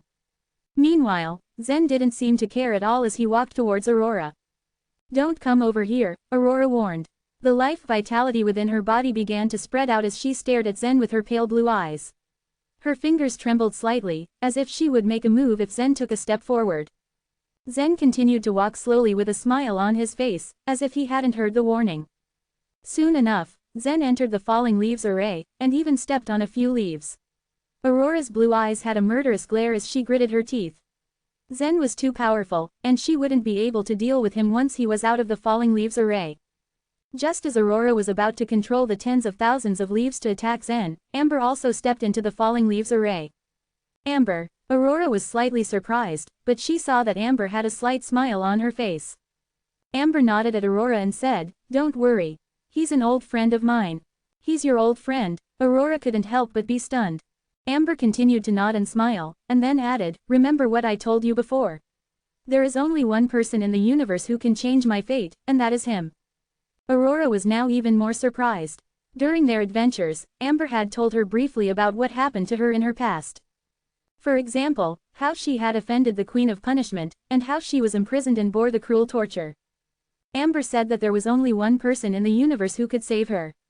This person was the storyteller in the universe. He had a special roaring token. Moreover, even dozens of Supreme Lords couldn't do anything to him. If she followed what Amber said, then this person must be Zen indeed. Even if he had many detractors, Zen was already a legend in the universe. Despite his many feats, his strength set off a storm of speculation among martial artists. Some people said that since Zen had inherited the fairy palace, his own power must be terrifying. He could go toe-to-toe against ace talents and godly geniuses of many various races. Others said that he was mediocre, and that he relied on external objects when he'd killed the Supreme Lords. He wasn't a powerhouse as he seemed to be, and was simply a nobody among the crowd. However, he could definitely fight the ace talents judging from the strength he had just displayed. Aurora's heart hammered in her ribcage as the legendary young man was standing right in front of her. Then, she asked, "Are you the Zen that Amber mentioned?" Chapter 12:30, Anticipation. Zen wouldn't hide anything from Amber. A faint smile hung on his face as he nodded in acknowledgement. At this moment, Vivian and the other demon knight warriors followed behind. But Aurora's words had stunned Vivian for a moment. That is Zen. He was the human warrior who had managed to trick and kill Supreme Lord Gunter. Vivian's family was a side branch of the demon knight. 6 years ago, Maddox stood as the branch's leader and participated in hunting Zen down ruthlessly. It was difficult to determine who was on the right side of that internal strife. But after confirming that Thad was Zen, Vivian was astonished. Regardless of anything, since Zen was Amber's friend, he could probably be trusted. With that thought, Aurora and Vivian felt a sense of relief. Something flashed slightly in Aurora's eyes before a bright smile appeared on her face. "I didn't know you were Amber's friend. I'm so sorry for offending you earlier. Thank you for helping us." With that, she waved her finger and a small, black tree appeared in her hand. The little tree went up to only 4 feet high, with its branches only as thick as her pinky finger. Not a single leaf was on it. As she pulled it out, the branches began quiver before leaves grew from the branches. It was a rather magical sight. In the blink of an eye, the bare black tree had turned into a small, fully grown tree. Only when she put it away did she look at Amber, with her situation in mind. When she saw Amber hesitate to say something, she put on a brilliant smile and said, "You two got to meet again, so you probably have things to talk about. Amber is in a predicament right now." A predicament? Zen's eyes flashed as he stared at Amber. At this moment, embarrassment and uneasiness crept into Amber's demeanor. Back in the prison, she had thought of ways to spread the news of her imprisonment. But the universe was all too vast. It wasn't an easy task to find a certain man from among 100,000 supreme worlds.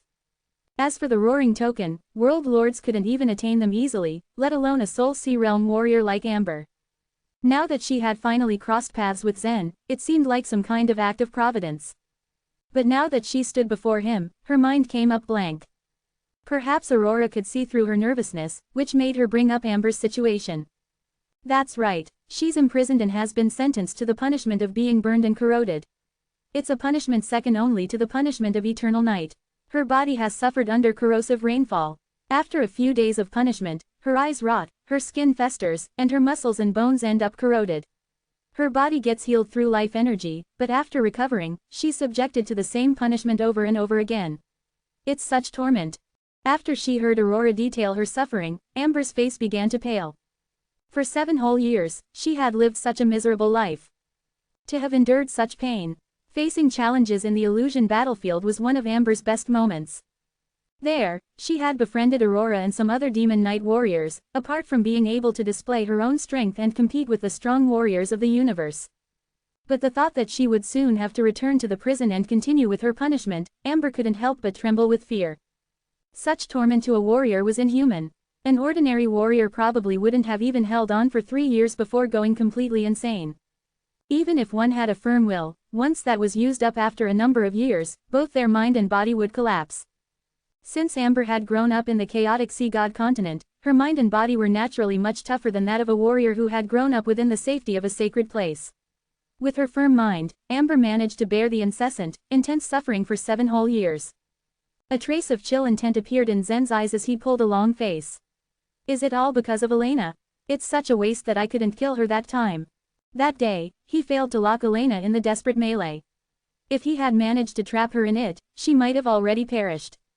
As Zen said these words, the warriors of the Demon Knight were stunned and silent. Apart from the upper-level warriors of the Demon Knight, most of the other ordinary warriors were still unmovingly devout and loyal. If they weren't, it would have been impossible for the 3 queens of the Demon Knight to accumulate so much faith energy. When they heard Zen insult their queen, their notable reaction was no surprise. But Aurora remained calm and indifferent. Because her mother was a member of the Board of Elders, she naturally knew of the dispute among the Demon Knight upper-level warriors. In actuality, many of the world lords were already rather dissatisfied with Elena. Zen had scolded Elena through the roaring token, how he cursed her just now was nothing in comparison. And Aurora didn't blame Zen for that, so that kept the other warriors of the Demon Knight from taking any reckless action. They only looked at Zen with hard expressions, holding some hostility in their eyes. To most of the members of the Demon Knight, the dispute between their queens wasn't something they could meddle in. To them, the queens stood supreme, they were incomparable to anything. Every one of the warriors would defend their queen's dignity at any time, even if it meant sacrificing themselves. Silently, Amber nodded. Zen knew all the ins and outs of the conflict. Naturally, he was aware of how Amber had offended Elena because of it. But not even he expected that Elena would bear such a grudge against Amber. Even being the supreme queen of the Demon Knight, she poured so much hate into punishing a Demon Knight member who had ascended from the lower world, she was merciless. And Zen knew from Aurora that being burnt and corroded was an extremely torturous punishment. The ice and indignation in Zen's eyes grew stronger. Standing on top of the huge branch, Zen looked at the vast and boundless white mist. Then, he turned his head and stared at Amber before exclaiming, 3 years.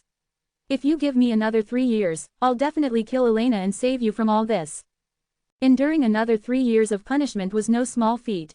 While she didn't want to bear it any second longer, hearing Zen proclaim so confidently that he would save her in 3 years, she couldn't help but feel the anticipation growing within her. The loss of hope was everyone's fear. Amber's warrior spirit was strong and unyielding. So long as there was even a sliver of hope, she would take it as support. 3 years was a blink in the life of a warrior. In others' eyes, to force a queen of the Demon Knight to abdicate and kill her off within 3 years was merely wishful thinking. With the help of the Pool of Faith, Elena, who was fully armed, had become more powerful than a supreme lord. If there were any warriors in the universe who could possibly take her down, they would have to represent the most powerful forces in the universe. If they really wanted to defeat her, they had to consider whether or not their races could be attacked by the Demon Knight easily. In the entire universe, Zen was the sole person qualified to do so. He had once killed several Supreme Lords, after all. 4 powerful Supreme Lords had perished at his hands. When Zen said these words, the Demon Knight warriors turned even more furious. But as their leader, Aurora said nothing. What could the other warriors say?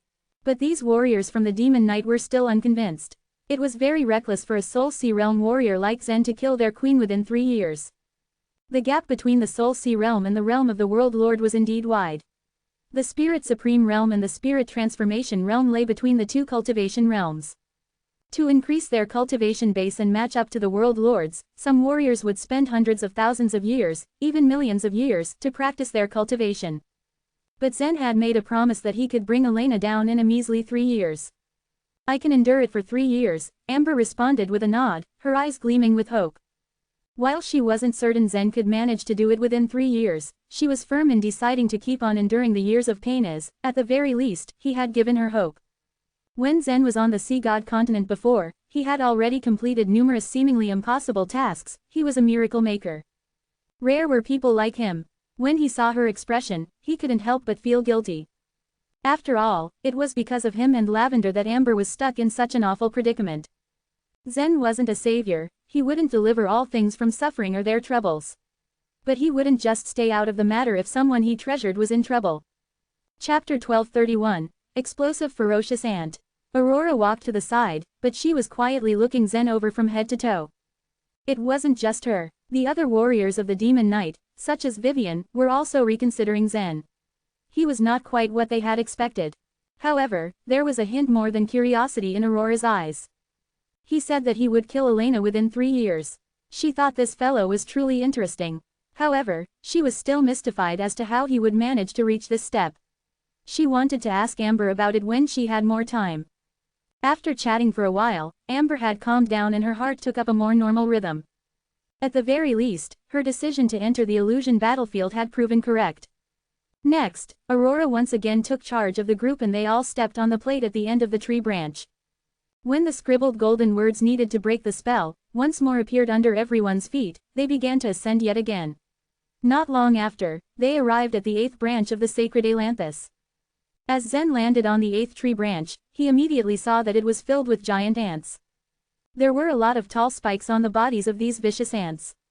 Their shells were red, and there were flames dancing in their slightly translucent bellies, making them look like big lanterns.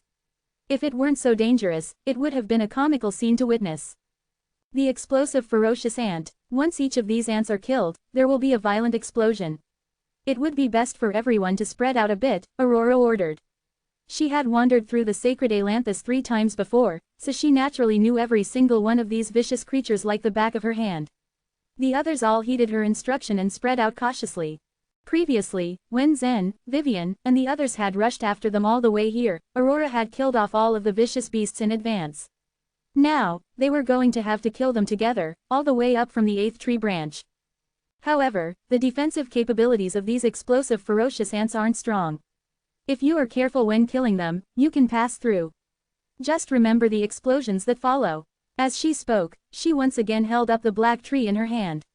Immediately, the leaves on the tree began to fall off, turning into a rain of leaves that swept towards the ants. Whoosh, whoosh, whoosh, each leaf was comparable to a concealed weapon. They seemed harmless enough at first, but then they began to cut into anything in their path. The fallen leaves seemed to float freely, but under Aurora's control, they were targeted in their approach and exceptionally sharp. It was almost impossible to avoid the falling leaves as they descended on the explosive ferocious ants. They easily cut into the ants' bodies. The carapace of a nearby explosive ferocious ant was soon riddled with holes from the cutting swarm. As the 2 feelers on the head of the explosive ferocious ant began shaking crazily, the flames in its stomach also became brighter. Its 6 legs crawled crazily along the ground as it charged straight at Aurora. Watch out for this ant. Just as Aurora finished speaking, she rapidly retreated. In the instant that she retreated, the light in the explosive ferocious ant's belly had already flickered and reached an incandescence which exceeded the natural limits. Boom! Following the sound of the intense explosion, a powerful shockwave spread out in a flash of fire. The smell of charred flesh filled the air, and a mushroom cloud expanded to a diameter of several hundred feet, which slowly rose up. The ignition power of this explosive ferocious ant was truly terrifying. If an ordinary martial artist did not know that the ant would explode, they would be blasted into smithereens and immediately reduced to ashes. Even though Zen's body was extremely tough and fortified, he would still have suffered severe injuries if he had been dragged into this. However, the explosive ferocious ant itself was not difficult to deal with.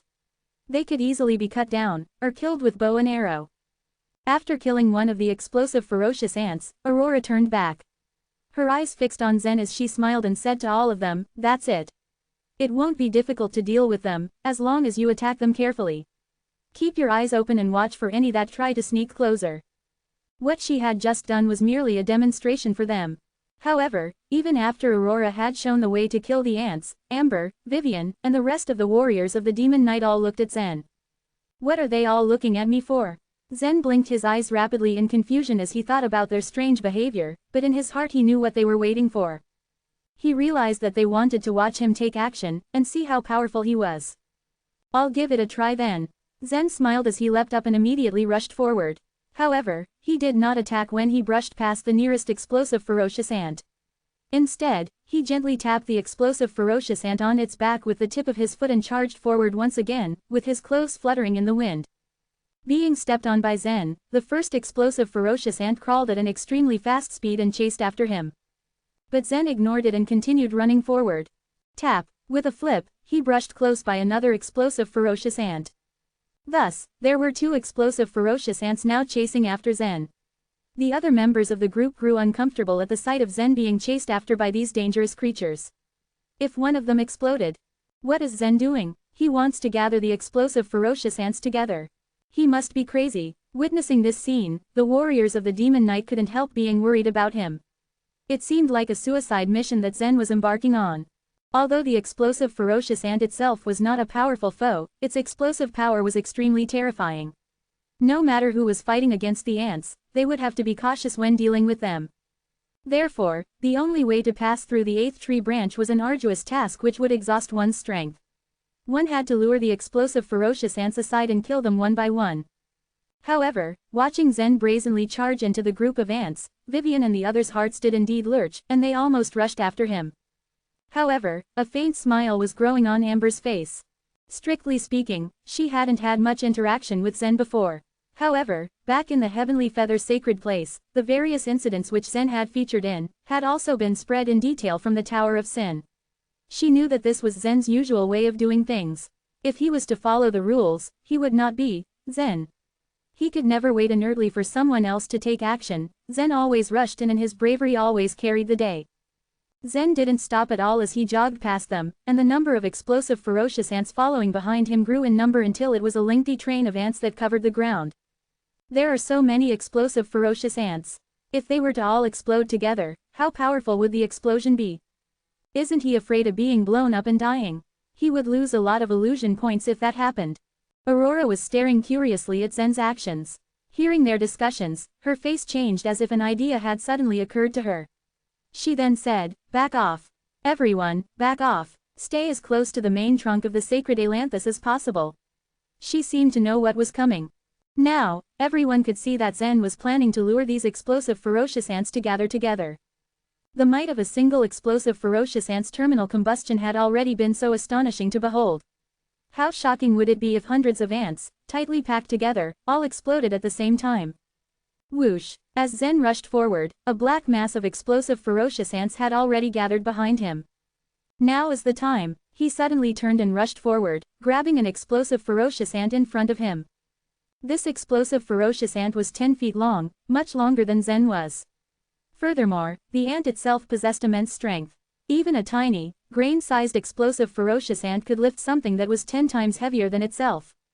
However, as Zen grabbed the explosive ferocious ant, the ant opened the 2 pincers next to its mouth and viciously launched towards Zen. In one smooth motion, Zen grabbed one of the pincers, and with a surging force, he twisted the head and then ripped the explosive ferocious ant's head off. The moment its head was torn off, Zen's other hand grabbed the abdomen of the ant and hurled it backwards among the other ants. This explosive ferocious ant was actually a very strange creature. Ever since it was born, it had been constantly exhausting its own power to stabilize the explosive flames in its stomach, carefully preventing them from exploding. It was like being born with a ticking bomb inside it. If it was seriously injured or dying, it was then unable to stabilize the explosive flames. After the explosive flame lost its binding, it naturally caused a violent explosion. Zen had already wrenched off the head of this explosive ferocious ant, so naturally, the explosive flames on its abdomen had begun to lose their bindings. While the ant was still flying through the air, the explosive flames in its abdomen grew brighter and brighter, until they were ready to crack. The abdomen landed right in the middle of the group of explosive ferocious ants chasing after Zen where it rolled on the ground, accompanied by a flash of incandescent light. Boom! The sound of a huge explosion echoed out, leaving everyone's ears ringing and hurling them to the ground in the ensuing shortwave. The explosive ferocious ants next to the abdomen did not dodge in time, and were naturally caught by the deadly explosions. Hence, the explosive flames in their abdomens exploded once again, slaying more explosive ferocious ants. Boom, boom, boom. The explosive ferocious ants exploded one by one, creating a destructive chain reaction. When tens of the explosive ferocious ants exploded at the same time, another few hundred ants were detonated. Boom, boom, boom. A series of explosions resounded in everyone's ears. The strength of the explosions far exceeded their expectations and the ground even shook under the violence. A huge mushroom cloud slowly rose from the ground, and they could see very little beyond the billowing clouds of dust and spent chemicals. Accompanying the explosion was an extremely powerful shock wave that spread out in all directions like a flood. Even the sacred ailanthus, which was as big as a mountain, was shaking gently. Zen maintained a careful distance from the place where the explosion had occurred.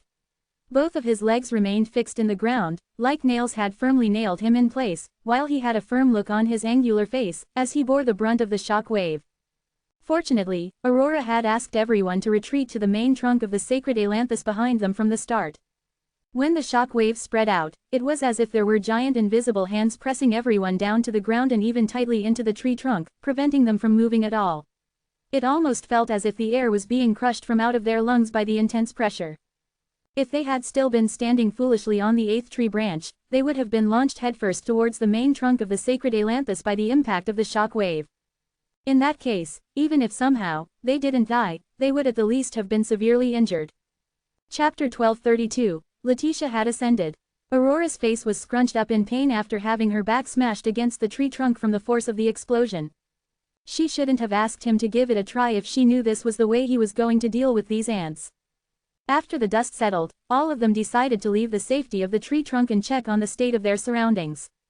Having settled themselves, they jumped onto the broad branch. Except for Aurora, Amber, and Vivian, the rest of them were pale with shock. Although they were quite far from the center of the explosion, they were still slightly injured by the impact. A couple of them felt the beginnings of abnormal circulation and meridian stasis from the blast. It was a good thing that they stocked up on pills for a swift recovery. Soon after, they were surprised at what they saw. This guy, how on earth did he manage to withstand such a powerful impact? Zen stood firmly on the branch with no signs of injury at all despite being smacked in the middle of the explosion. Aurora pursed her lips as she looked up at the unharmed young man. She couldn't help but sulk at the fact that the world was so unfair. They were both Soul Sea Realm warriors, but why was there such a huge difference in their strength? Amber, on the other hand, only sighed. She wasn't as surprised as the others. In fact, this was exactly what she expected. He's grown so much in just the span of 7 years. Now I'm the one who has to look up to him, she couldn't help but think to herself as she looked at Zen. With the elimination of these explosive ferocious ants, their way forward had now been cleared. The 8th branch would have normally taken them several hours to pass, but that time had now been reduced to 5 minutes because of Zen's strong attack. The group stepped onto the plate at the end of the branch and continued their climb. Meanwhile, in the Humanity Alliance, a petite figure had climbed out of an ascending pool in the Three Purities world. The water had drenched her entire body, but with a gust of cold air, it immediately turned into ice shards. The woman shook her body and let the shards fall into the pool.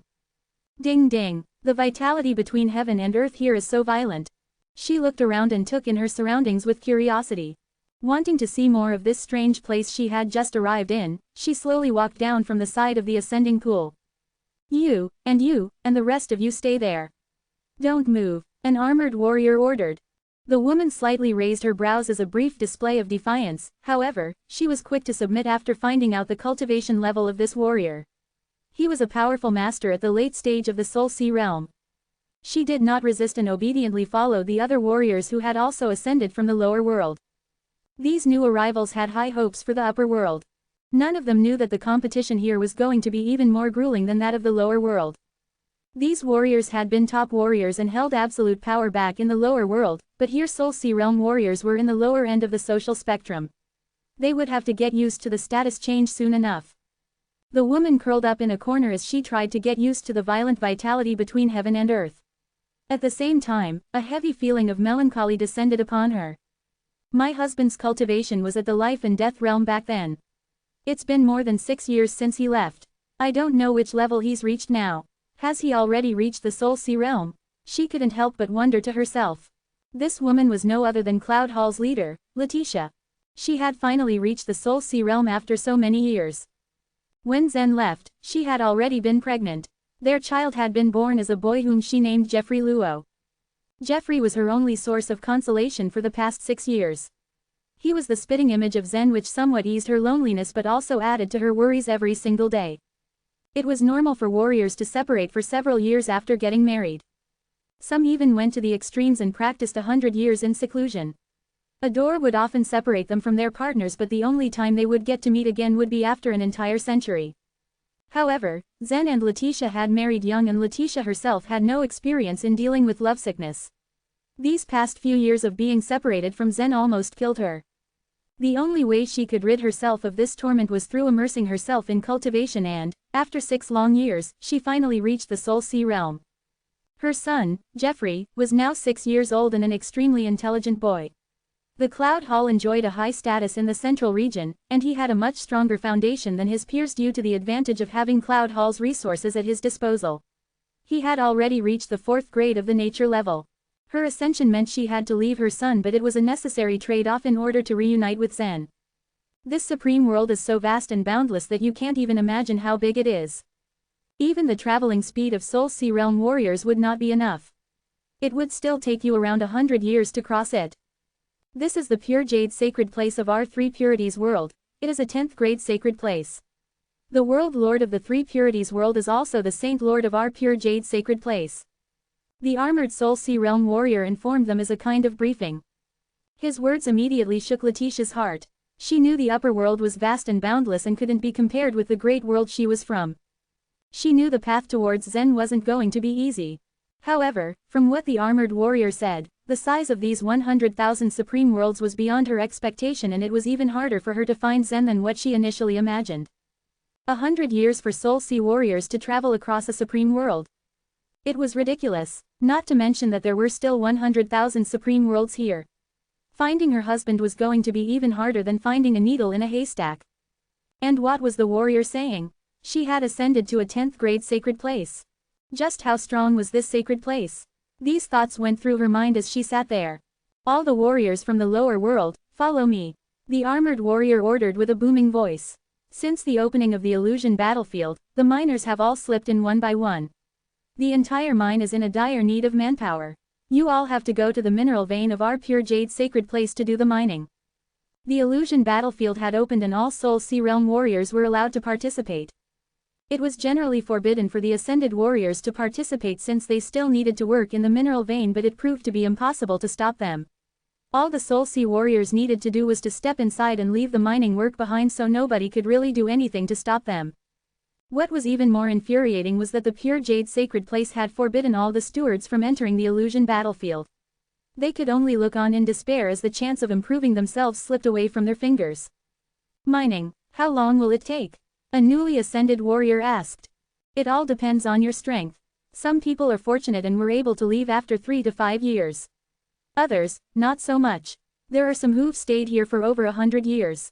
The armored warrior at the Soul Sea Realm answered with a laugh. His answer stunned the newly ascended warriors. Ascending to the upper world had been a lifelong dream from them back in the lower world, but now they had just been told that they might have to spend over 100 years here just mining. This was definitely not what they expected. Letitia's heart was also filled with anxiety. She just mechanically followed the group and didn't know what she should do. She had initially been an independent woman but had grown reliant on Zen after their marriage.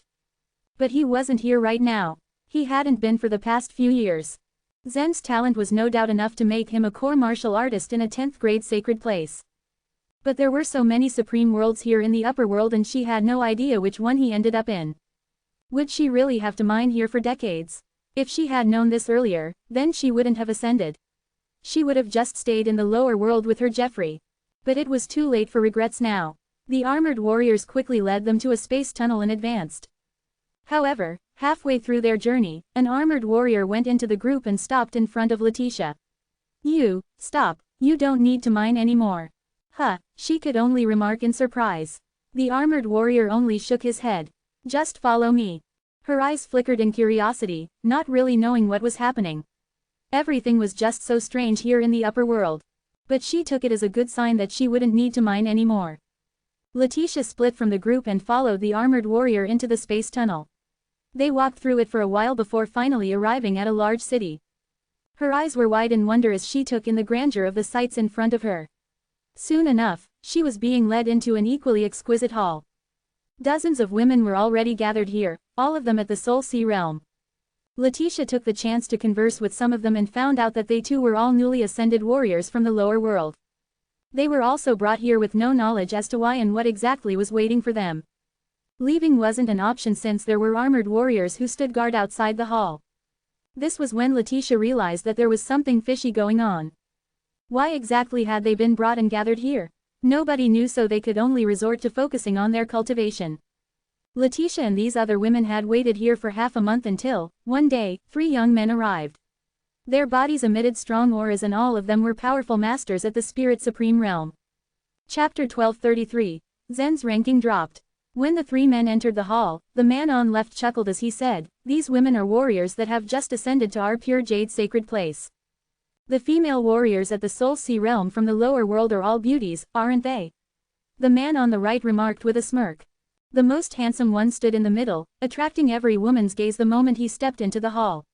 Those that can ascend to the upper world must be the most talented warriors in the lower world. From a young age, they've used pills to change their facial features and body shape, perpetuating their youth. That's why they're all beauties, he explained plainly. Having waited there for quite a while, the women at the Soul Sea Realm found themselves eager to approach the 3 men that just arrived and ask about their status. The lady in the lead asked, "Sirs, I wonder what the pure jade sacred place intends to do by putting us all in here." One of the men chuckled and said, "Don't worry. We have no ill intentions. It's just that it's rather difficult for women to ascend to the upper world, so we decide to save you the trouble of mining." Although all the warriors from the lower world in the hall were women, they had all gone through so much before ascending to the upper world.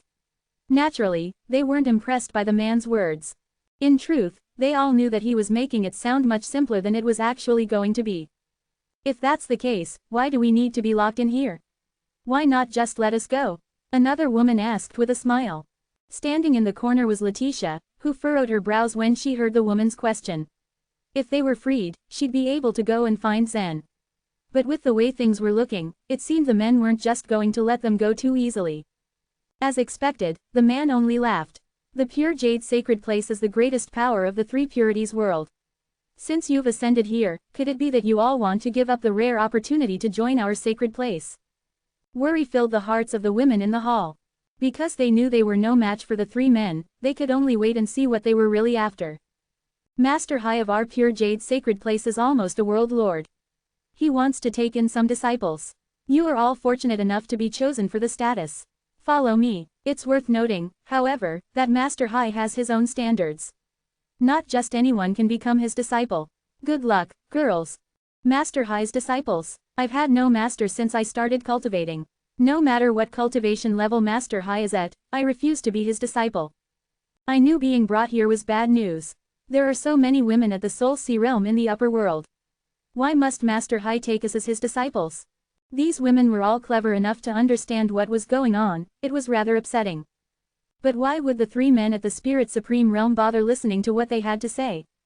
At his command, a squadron of soldiers rushed in from outside the hall. They pulled out several gray bracelets and forced them on the women's wrists. They were life vitality sealing bracelets. Those who wore such bracelets were rendered unable to use their life vitality. While some of the women were keen on resisting, they knew that they couldn't possibly take on the three warriors at the Spirit Supreme realm and the soldiers at the Soul Sea realm. The women were only at the early stage of Soul Sea realm, after all. Letitia didn't bother resisting, but she gave the ring on her finger a few strokes. She had given her own space ring to Zen and later had a weapon refiner at the Cloud Hall to forge her another one. In her heart, she silently prayed for Zen's protection. But because he was still stuck in the illusion battlefield, he had no clue that Letitia had already ascended. Meanwhile, Zen, Aurora, Amber, and the rest were still climbing up the sacred Ailanthus. The tree had a total of 13 branches, each branch home to some kind of strange bug. On the 8th branch, explosive ferocious ants lay. On the 9th branch, there were human-faced cicadas. The faces were so lifelike, and the fact that they could actually speak like humans made them all the more terrifying. Then, on the 10th branch, poison ice toads. On the 11th, vigorous elephant nose bugs. Amber, Aurora, and the other demon knight warriors had made quite the record passing the 12th branch. But every time they made it to the 12th branch, many of them got killed. This time, with Zen's help, not only did they speed up dramatically, but also not a single warrior died. With that, Zen became a mighty warrior in the eyes of this group of demon knight warriors. The poison ice toads were highly toxic creatures. None of the warriors had ever seen such creatures in the outside world. Even if it was Amber or Aurora who was bitten by them, they would still fall victim to the venom. But Zen had charged straight through these creatures like they were nothing. He didn't show even a hint of reaction to the danger. The vigorous elephant nose bugs had a strength that shouldn't have been ignored. It was far beyond what an ordinary warrior could handle. But Zen's brute force was a level higher, able to suppress the bugs easily. After a moment, they finally stood atop the 12th branch of the sacred Ailanthus. At the end of the branch were 40 round red fruits. Are you telling me that these fruits are full of illusion points? A strange expression appeared on Zen's face as he examined the cluster of fruits. With a nod, Aurora said, each one contains 100,000 illusion points. So many. The news was shocking to even Zen. Throughout the whole thing, he believed that it was a shortcut to plunder someone else's illusion points. Most of the participants in the illusion battlefield also thought the same way, so the battles were mostly concentrated around the cities. From the looks of it, the arrangements of the illusion battlefield were far richer than he initially imagined. It was no wonder Aurora and Amber had to keep re-entering the Deadwood Gate. With Zen's strength, he could easily climb up the sacred Ailanthus all by himself. If he could obtain those fruits by himself, he could probably gather 4 million illusion points in one trip. According to Aurora, the Deadwood Gate had opened up 3 times. If he entered it all by himself 3 times, wouldn't that have made 12 million illusion points? It was no wonder he could only rank a bit below the 10,000th place of the illusion battlefield after killing Lucille and having accumulated almost 5 million illusion points. Everyone here can get one of these fruits. When Aurora walked over, she picked out one, signaling that it was time to sit more comfortably. The eyes of the Demon Knight warriors lit up. A single fruit meant 100,000 illusion points, after all. Since the other warriors were following behind Zen, they didn't really have to deal with the bugs themselves. The fact they could gain 100,000 illusion points was already more than enough. As for the rest of the illusion points, 30% for me and 70% for you. What do you think, Zen? With a smile, Aurora fixed her blue eyes on him. Sure, Zen nodded. What about Amber? Why doesn't she need it? The moment he finished speaking, Amber shook her head. I don't need it. Why not? Zen prodded. In place of Amber, Aurora went ahead and answered the question. If Amber accumulates a certain amount of illusion points, she'll definitely make it to the front. With so many Demon Knight warriors keeping an eye on the list, she'll definitely be noticed by the others. The current Amber doesn't need to be noticed, it's better for her to blend in and be forgotten. Amber's body was still in the Demon Knight prison, after all, and the top 5 million warriors in the entire illusion battlefield would attract unnecessary attention. With her strength, it wouldn't be difficult for her to enter the top 5 million.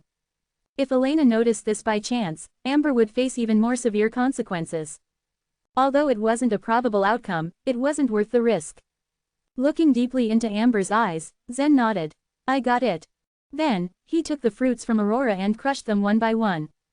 Every time he crushed a fruit, the illusion points burst out of it before rapidly fleeing into his body. After crushing 21 fruits, Zen obtained 100,000 illusion points. Such a number was beyond anyone's expectation. It was only a little less than the points he gained from killing Lucille. But when he checked his ranking, it turned out that he barely moved. In this supreme world, his ranking had already moved up to the 267th.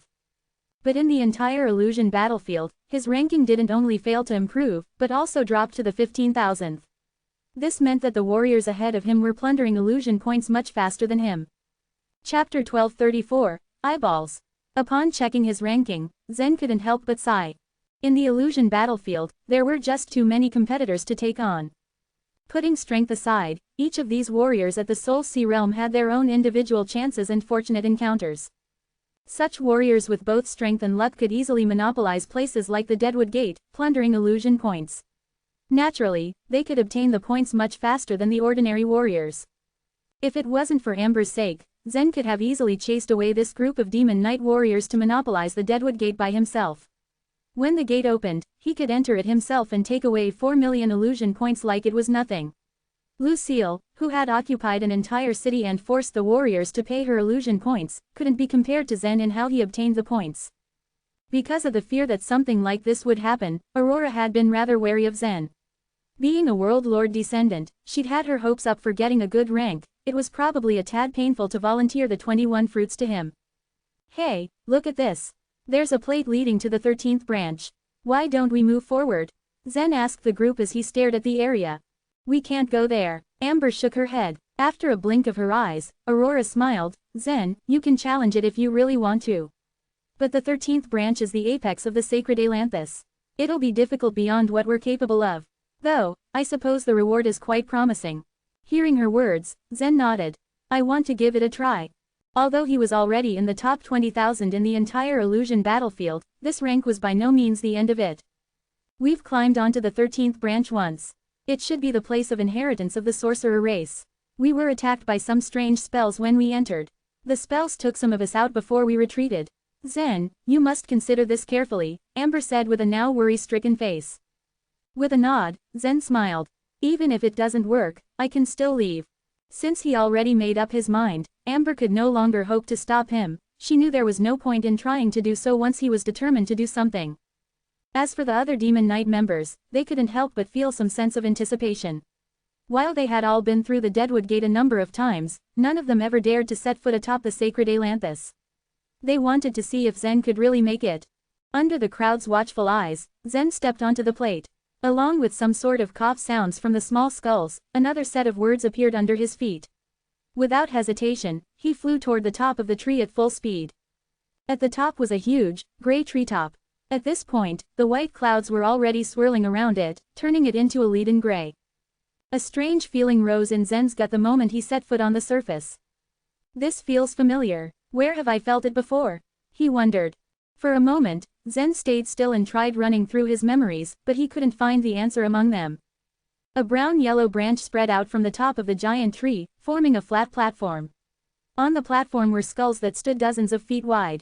These skulls, they should be the skulls of the giants, appropriated by the sorcerer race to build houses, Zen murmured as he sized up the massive structures. He knew little of the giants.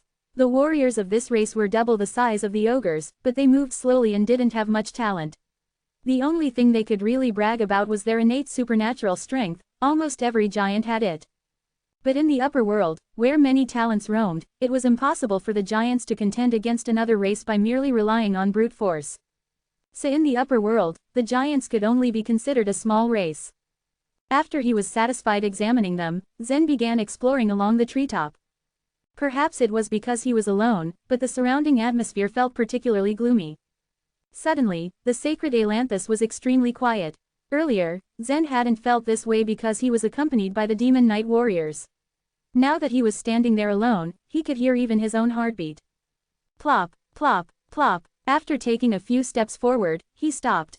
Then, something made him frown. The sound of his heart seemed too loud for comfort. But just as he stopped walking, his heartbeat seemed to slowly sink in again. After a few seconds, it couldn't be heard anymore. What was going on? After a moment of thought, he moved his feet again. Plop, plop, plop. Just as he took another step forward, his heartbeat turned loud again. Ha ha, interesting. A sneer surfaced on Zen's face. Now, he was certain that he had fallen into some sort of strange spell. These days, spells were considered a relatively small part of cultivation methods. When the sorcerer race disappeared, their inheritance spells disappeared along with them. Only very few spells had been passed down since then, but none of them was particularly known. The power of the spells lay in their oddity.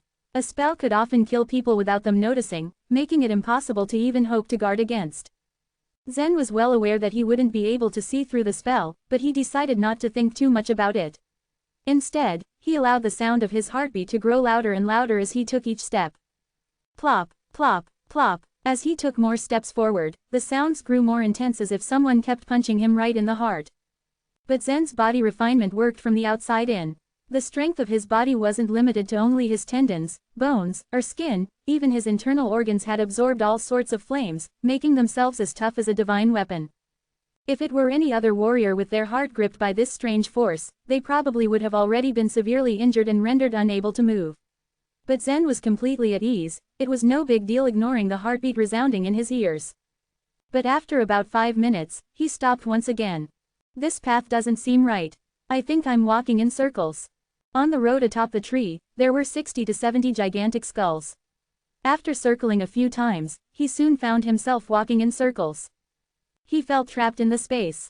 With this thought, Zen closed his eyes and then a layer of green light flashed through his pupils. He activated his magic vision and swept his gaze in a circular motion.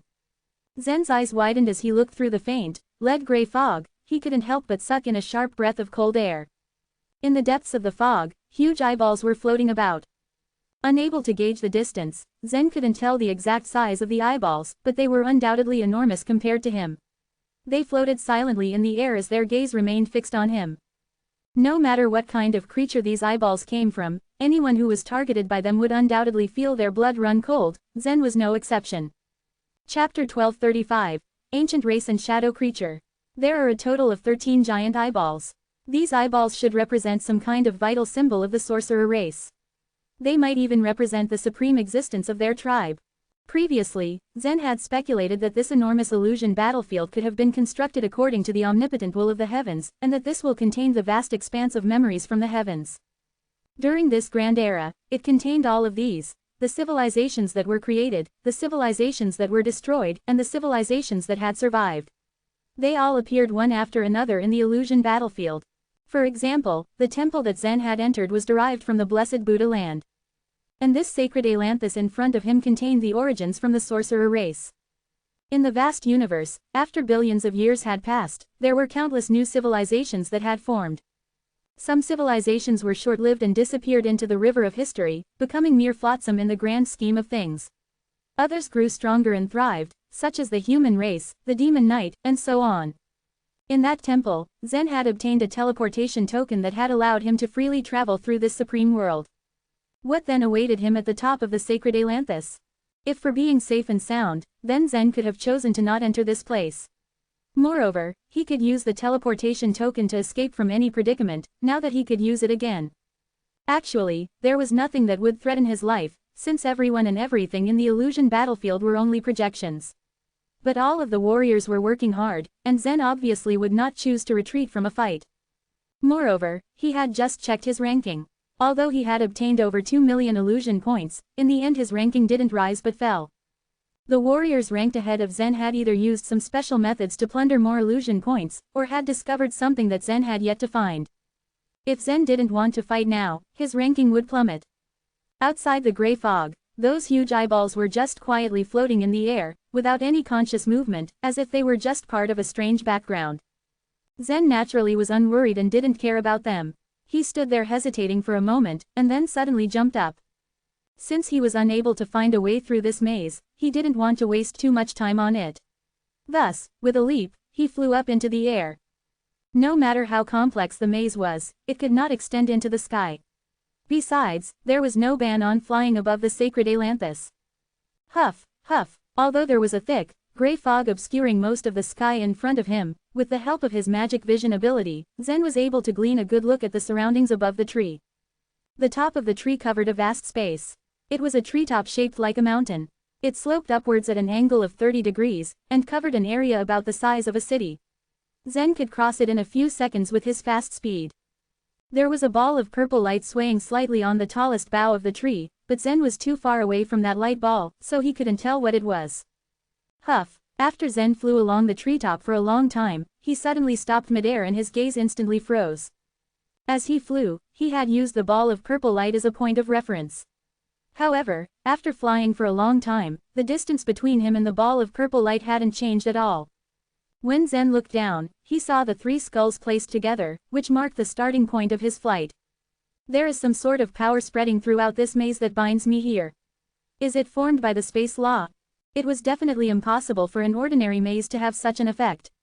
The only possible reason for Zen to hover in the air was because the maze had been created by the space law. As he thought of this, Zen suddenly flashed a step forward. This time, he was moving through space. His figure became a long shadow, disappearing from one location and only to reappear in another place. After a few more steps, the ball of purple light at the top of the tree was getting closer and closer to Zen. It works. Zen was overjoyed at his progress. However, just as he was shuttling through space again, he uttered a stifled groan as his body impacted with something, causing him to stagger and fall from space. He had bumped into an invisible barrier when he was shuttling through space. Then he found himself have returned to his original spot. At this moment, the bitter hint of a wry smile appeared on Zen's face. He was truly helpless. This was a sensation that Zen was not familiar or comfortable with. Zen had always found a way to move ahead.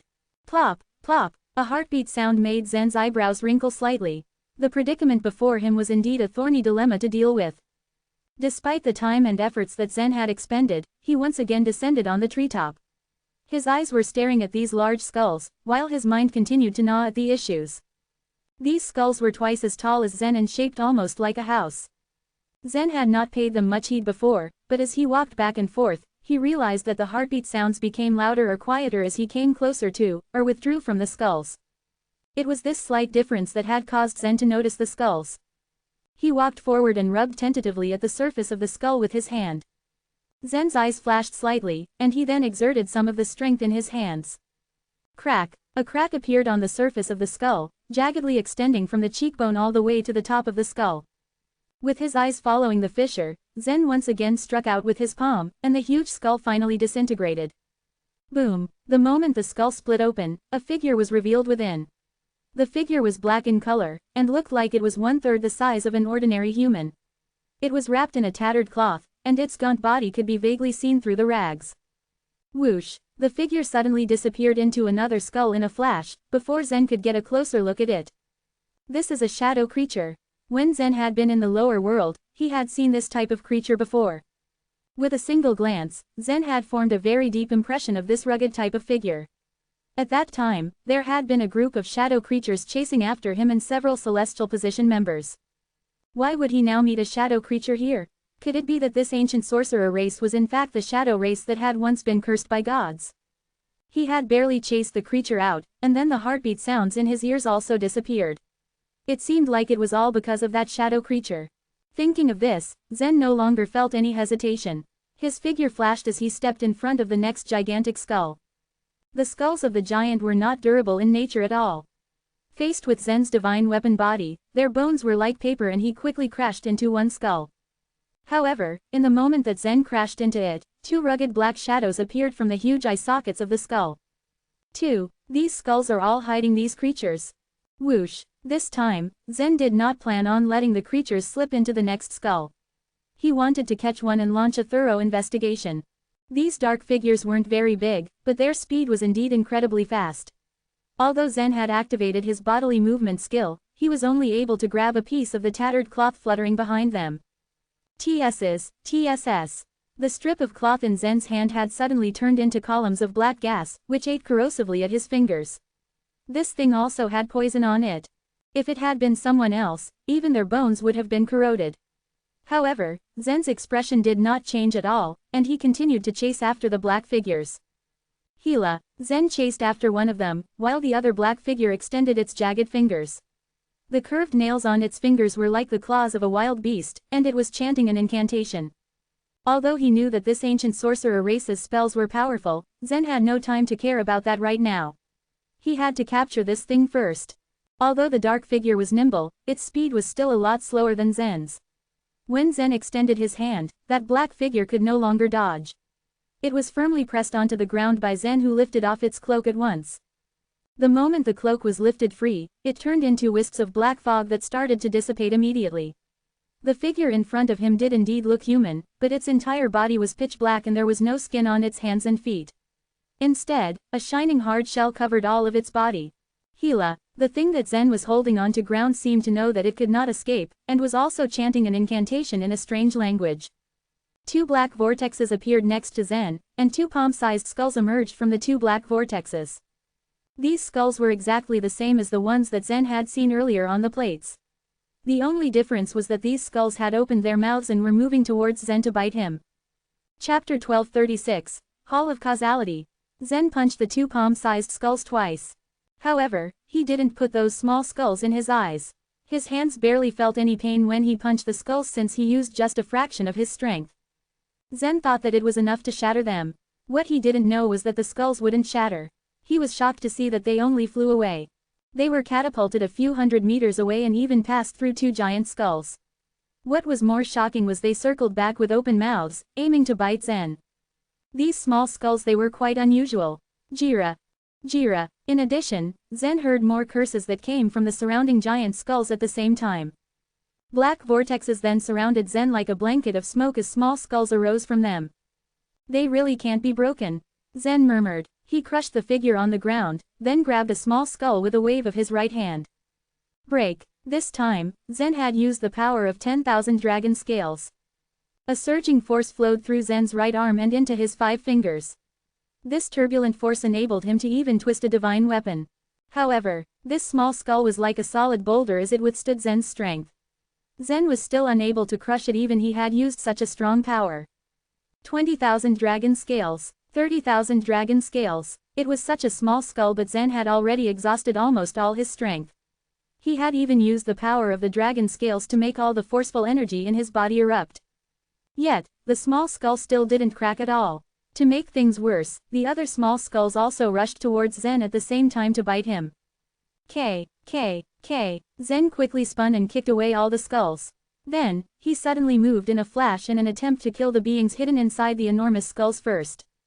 Boom! One by one, Zen broke through the giant skulls. Luckily, it wasn't hard to deal with the ragged creatures in black cloaks. It was almost impossible to escape from Zen while he used his full strength. His body was like a snake that slithered along the treetop.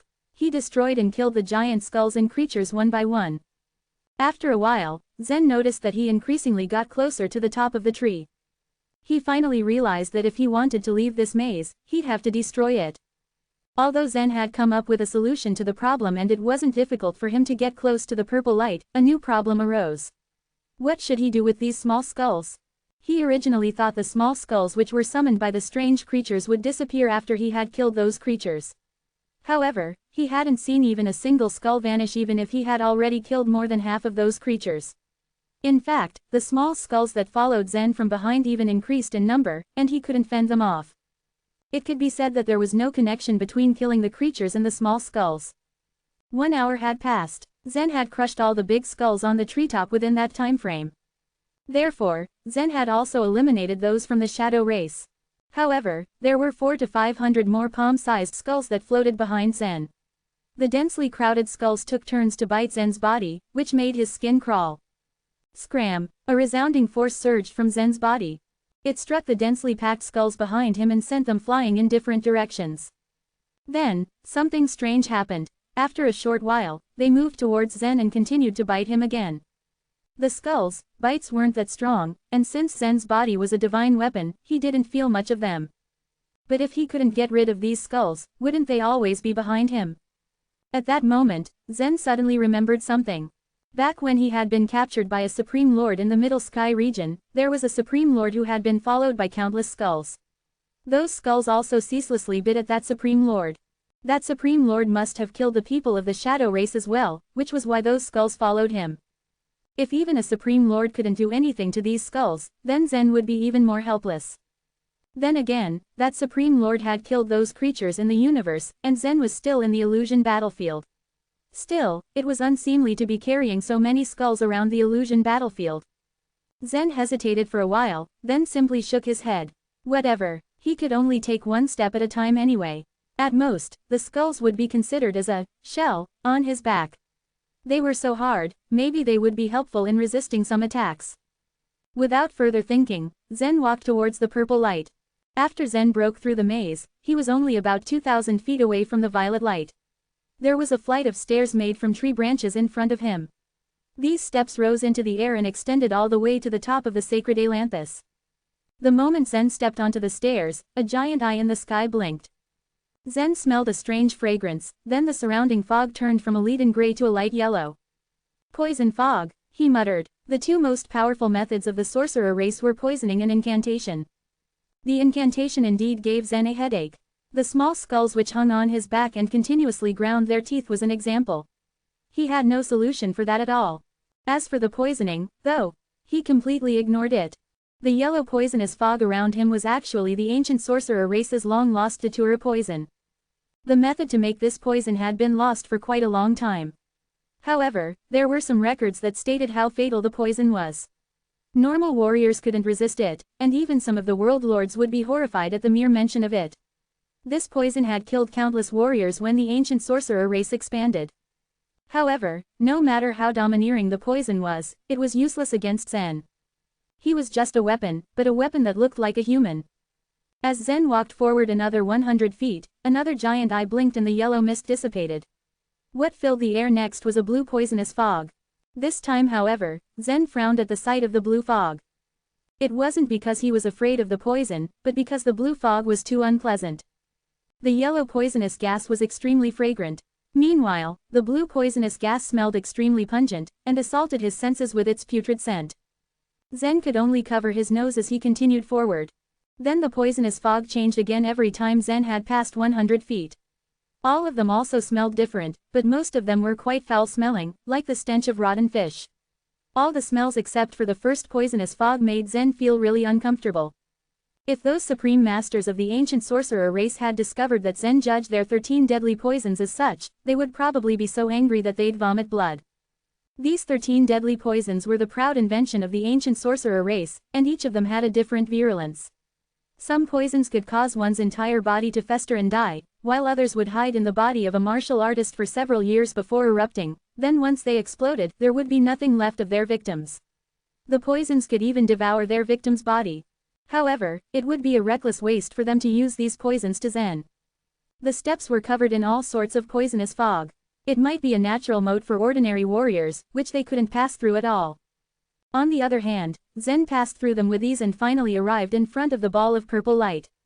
The ball of purple light floated in the air like a bluish wave. Zen observed it, and his face turned sour with disappointment. If there are no fruits, and no illusion points, then what is this? Then, he saw a rectangular iron ticket which floated in the middle of the purple ball of light. He reached out into the ball and grabbed at the rectangular iron ticket. Curiosity flashed in his eyes.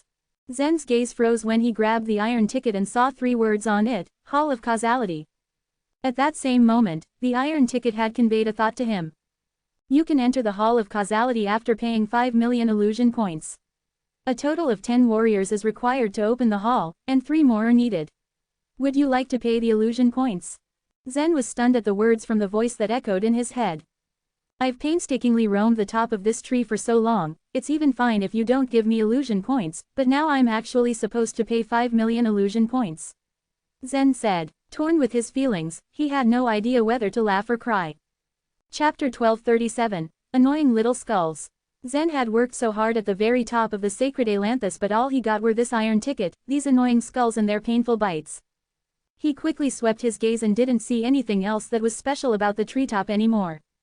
He even activated his magical eyes and focused his gaze on the 13 giant eyeballs. Zen licked his lips. I wonder what reward I might get if these eyeballs were shattered.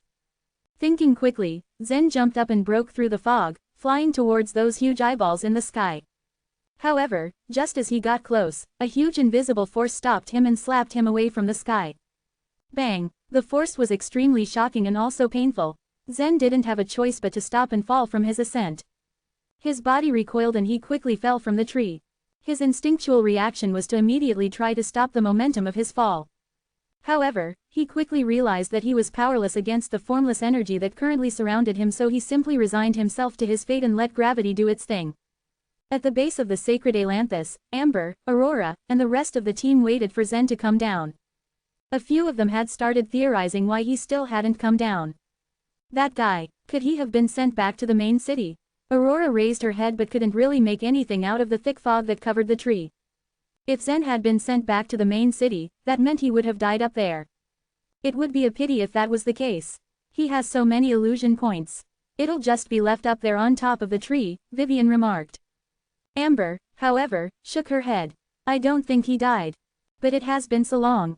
Just as Aurora finished her words, a shadow burst through the fog and fell to the ground.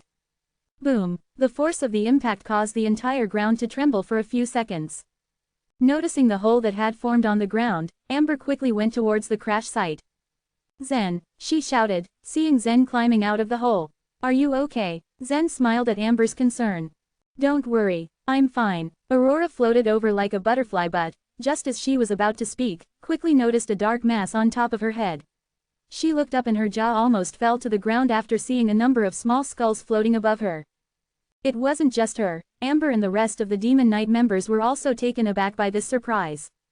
Be careful, Amber yelled to everyone, exercising vigilance against these skulls. With sword in hand, she immediately channeled her power through the blade and released a bright ray of light towards these small skulls. Clap, clap, dozens of skulls were deflected by Amber's attack, but it didn't prove to be very effective in completely vanquishing them. The skulls merely circled back and rushed towards Zen, still trying to bite his back with their ghastly white teeth. Amber couldn't believe her eyes. What? The attack she released just now was extremely powerful, but how come there wasn't even a dent in any of those skulls? It's useless. Zen yelled in despair. These little skulls can't be destroyed. What is going on? Despite the chaos that was currently ensuing, Aurora had a visible smile on her face. She found Zen's current situation interesting, and couldn't help but laugh at how funny he looked with all those skulls on his back. Frankly, he looked like a turtle. This should be the curse of the sorcerer race, Zen said, throwing out a small skull that had been gnawing on his shoulder. Their curse is so powerful that these things are almost indestructible. The skull he had thrown merely circled back towards him. Zen raised a finger in the air and waved an arc that then split and formed into numerous swords. The blades attacked the skull but couldn't even deal any sort of damage to it. Seeing that none of the attacks worked, Zen waited for the skull to reach him. The others watched in bated breath as the young man suddenly reached out and grabbed the skull in his hand. He then lightly pressed his space ring and took out his pickaxe. That's the Black Star. It's a supreme divine weapon. Aurora couldn't help but marvel in amazement. She was a successor of a world lord and had access to the best resources, but not even she was allowed anywhere near a supreme divine weapon. The universe had too many world lords to count. But there were only around 3,000 supreme divine weapons. These weapons had existed for countless years and it took around millions of years for a new one to be born. And here was Zen with a supreme divine weapon of his own. To say Aurora was amazed was an understatement. To Zen, however, whether his weapon was a supreme divine weapon or not was irrelevant. If it was powerful and useful then he'd keep it. Since this black star pickaxe could dig out all the laws of causality, Zen wondered if it could also deal some damage to these small skulls. Bang! He brandished the pickaxe and struck the surface of the skull. However, nothing happened. Not even a supreme divine weapon could dent this stubborn, indestructible skull. That could only mean one thing. The law of causality in these skulls was much stronger than the one inside the black star pickaxe. How could this be? Whether it was the ancient sorcerer race or the shadow race, could they have been really that powerful? Those cloaked men from the shadow race weren't considered very strong and Zen knew it wouldn't be that difficult for him to deal with them. But how were they able to summon such troublesome little skulls?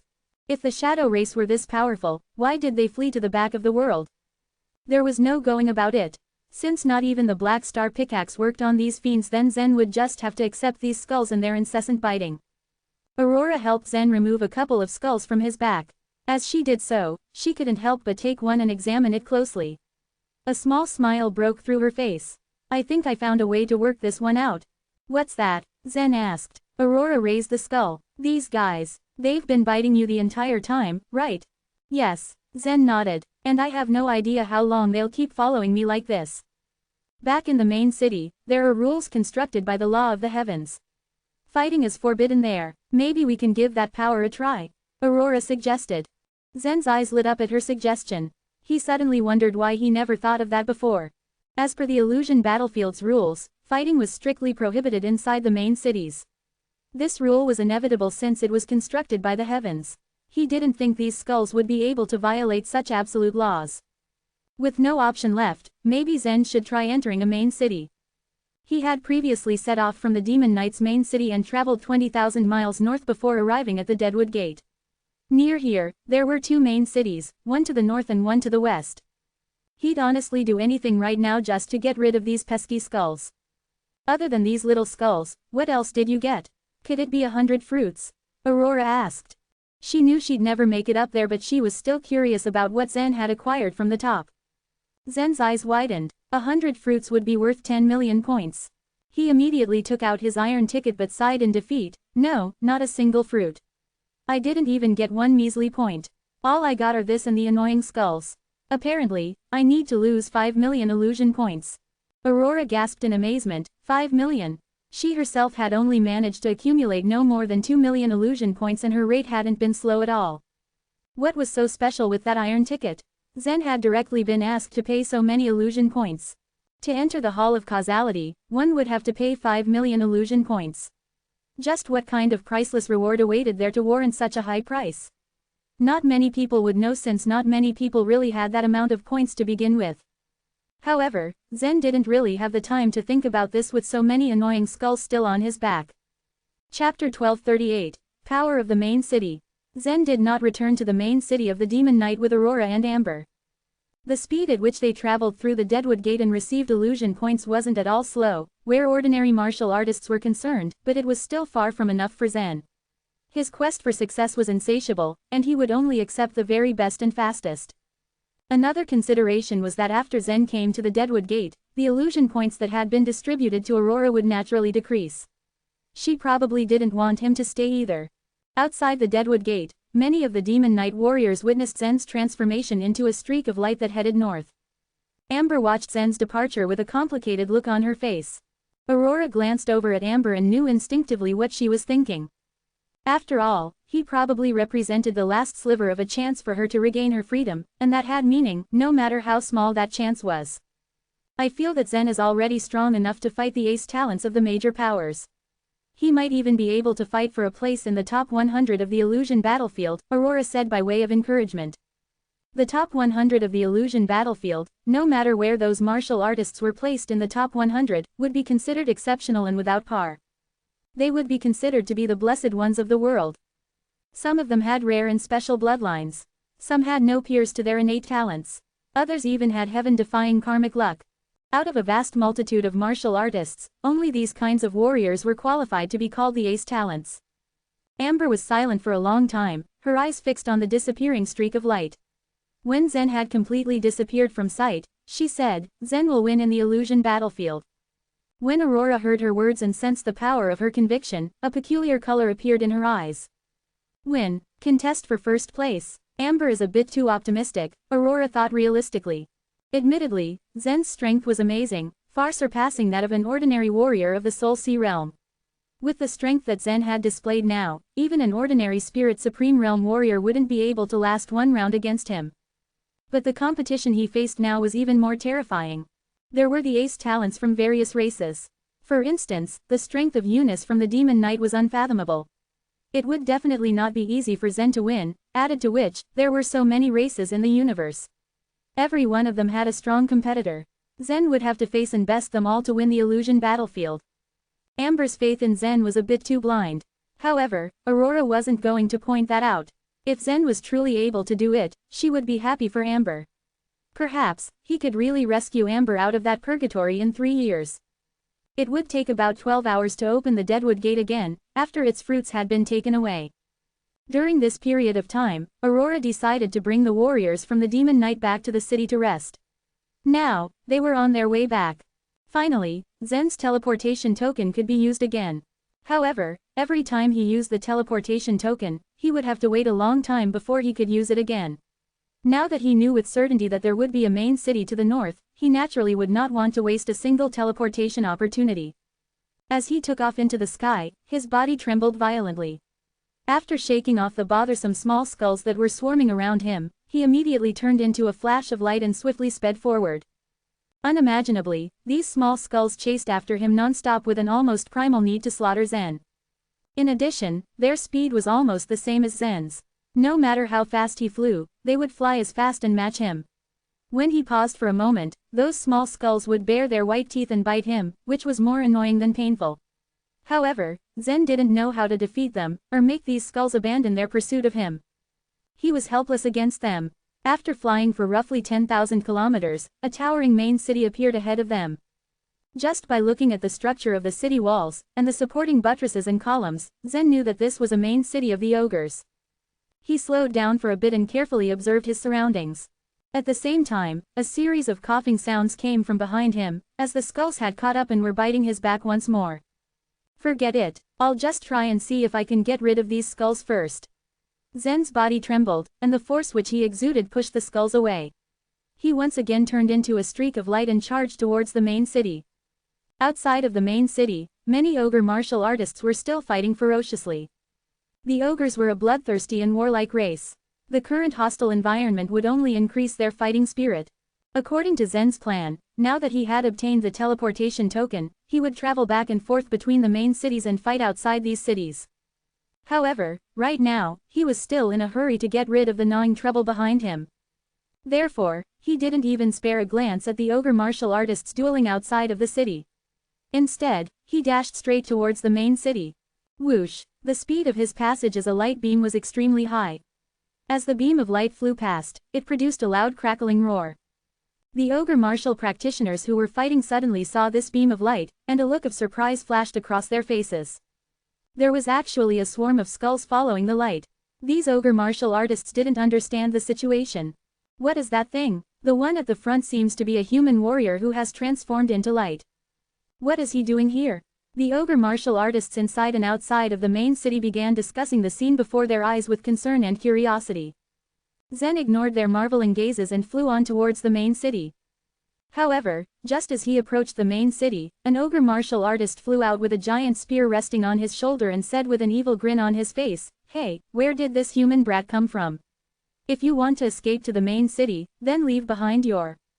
Before he finished speaking, and under the gazes of many ogre martial artists, the beam of light created by Zen swiftly arced its flight, winding towards the ogre martial artist. PFF'd. A stream of brown blood burst forth in a great spray. The ogre martial artist that was about to block Zen's way had been cut in half. The vast majority of the ogre martial artists didn't even see clearly what kind of method Zen had used to kill him. By the time they snapped to and tried to react, Zen had already arrived at the edge of the city wall.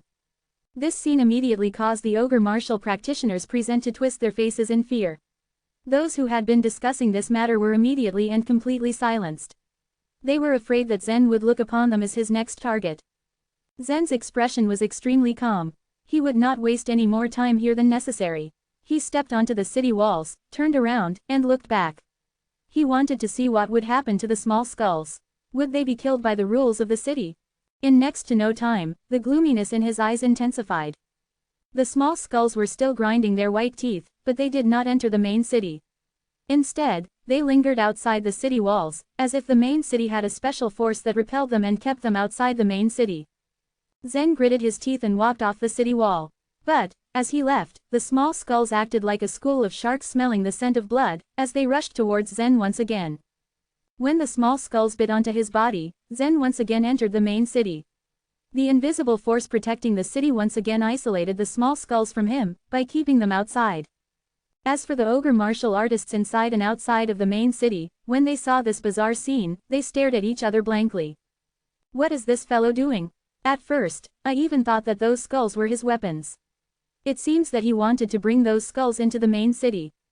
I don't understand. Only moments before, Zen had used a thunderous method to kill an ogre expert. So while they were discussing him, they cautiously lowered their voices, awed by his power. Zen thought for a while with a frown etched on his brow. He was standing on top of the city wall, when he suddenly stretched out his hand and grabbed a small skull with lightning-fast speed. He then pulled the snapping skull towards himself. He had originally been standing on the edge of the main city. If he took one step forward, then he would be outside of the city, and if he took one step back, then he would be inside of the city. However, when Zen pulled the skull inside over the edge of the city wall, he immediately felt an obvious resistance. This power obviously did not emanate from these small skulls because Zen could throw them tens of thousands of feet away if he caught them. There seemed to be a forbidden zone over the main city, resisting the entry of these small skulls. Aurora was right. If he could bring these small skulls into the main city, he could indeed rely on the powerful rules of the main city to kill them. The problem now was that he couldn't get them in at all. Zen stood on top of the city wall, gripped the small skull tightly and dragged it towards the city wall. The resistance was powerful, and the veins bulged on Zen's burly arms as he used his awesome physical strength, yet still the skull did not come any further into the city. During this process, Zen also slowly activated the power of the dragon scales. Chapter 1239, Weapons. Zen began to exert more effort to drag the skull into the city, his feet clinging onto a piece of brick on the city wall. The power within his body, which was enough to topple the mountains and overturn the seas, surged out violently. If he had been standing on top of a wall made of ordinary bricks and stone, the wall would have collapsed like tofu. But this main city of the illusion battlefield was indestructible, and even with this level of power unleashed, the city wall beneath his feet didn't budge at all. On the other hand, the target that had to withstand Zen's power was the small skull outside the city. The rule that fighting was forbidden in the city was void in this situation. However, that invisible force turned out to be like an insurmountable wall. Even after Zen had activated all the dragon scales, he was still unable to drag the small skull into the main city. The skull kept grinding its teeth on his hand and even bit Zen's fingers. Feeling a sharp sting on his hand, Zen had no choice but to let go of the skull. It would be impossible to destroy these small skulls by taking advantage of the power of the city's rules. This main city was indestructible. Even if Zen unleashed his full strength, he wouldn't be able to destroy its walls, because there was an invisible power of rules protecting the place. And for that same reason, it was impossible for Zen to pull this little skull into the main city. This group of small skulls was a curse that had been cast by the sorcerer race. Once these skulls had been summoned, they would continuously launch attacks at their target. This was also why the main city kept them outside. Only if Zen had the power to destroy the main city would he be able to bring the small skulls inside. However, if Zen's power was that strong, he wouldn't need to rely on the city's power of rules to kill the small skulls in the first place. He could directly crush them. Looking at the skulls that were constantly moving around in the air, Zen shook his head and walked a few steps along the wall of the main city. The skulls also moved along the wall of the main city, following him like a shadow. These things. Zen was speechless as he stared at the small skulls with horrible white teeth. Many ogre martial artists stared at Zen as he paced back and forth, each one of them becoming more and more confused. They had no idea what he was trying to do. After Zen had walked a few steps on the top of the city wall, he frowned as he looked at the small skulls. Suddenly, he jumped out of the city and grabbed another small skull. Immense power surged out from his arm as he grabbed it and threw it at the main city. This small skull flew toward the main city like a meteor with extreme force. Boom! When the skull reached the main city, it collided against an invisible wall and bounced back at an extremely fast speed, hurtling toward the ground outside the city and directly penetrating the earth. Boom! No one knew how far the small skull had traveled under the ground. Not long after, the rebound force that had kept the small skull moving disappeared.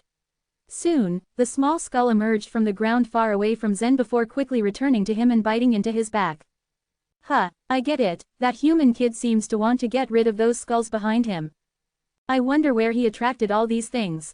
They are so sturdy. They are probably even stronger than divine weapons, right?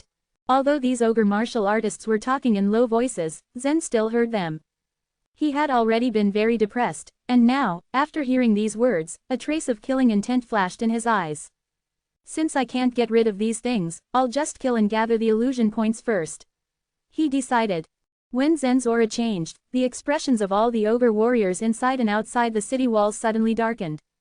In particular, the ogre martial artists outside the main city were very afraid. One of the ogre martial artists immediately reacted to the situation. Realizing that the state of affairs wasn't looking good, he fled toward the main city at an extremely fast speed without another thought. Zen was extremely powerful, but as long as they fled into the main city, they would be safe. However, Zen did not give them any chance to survive.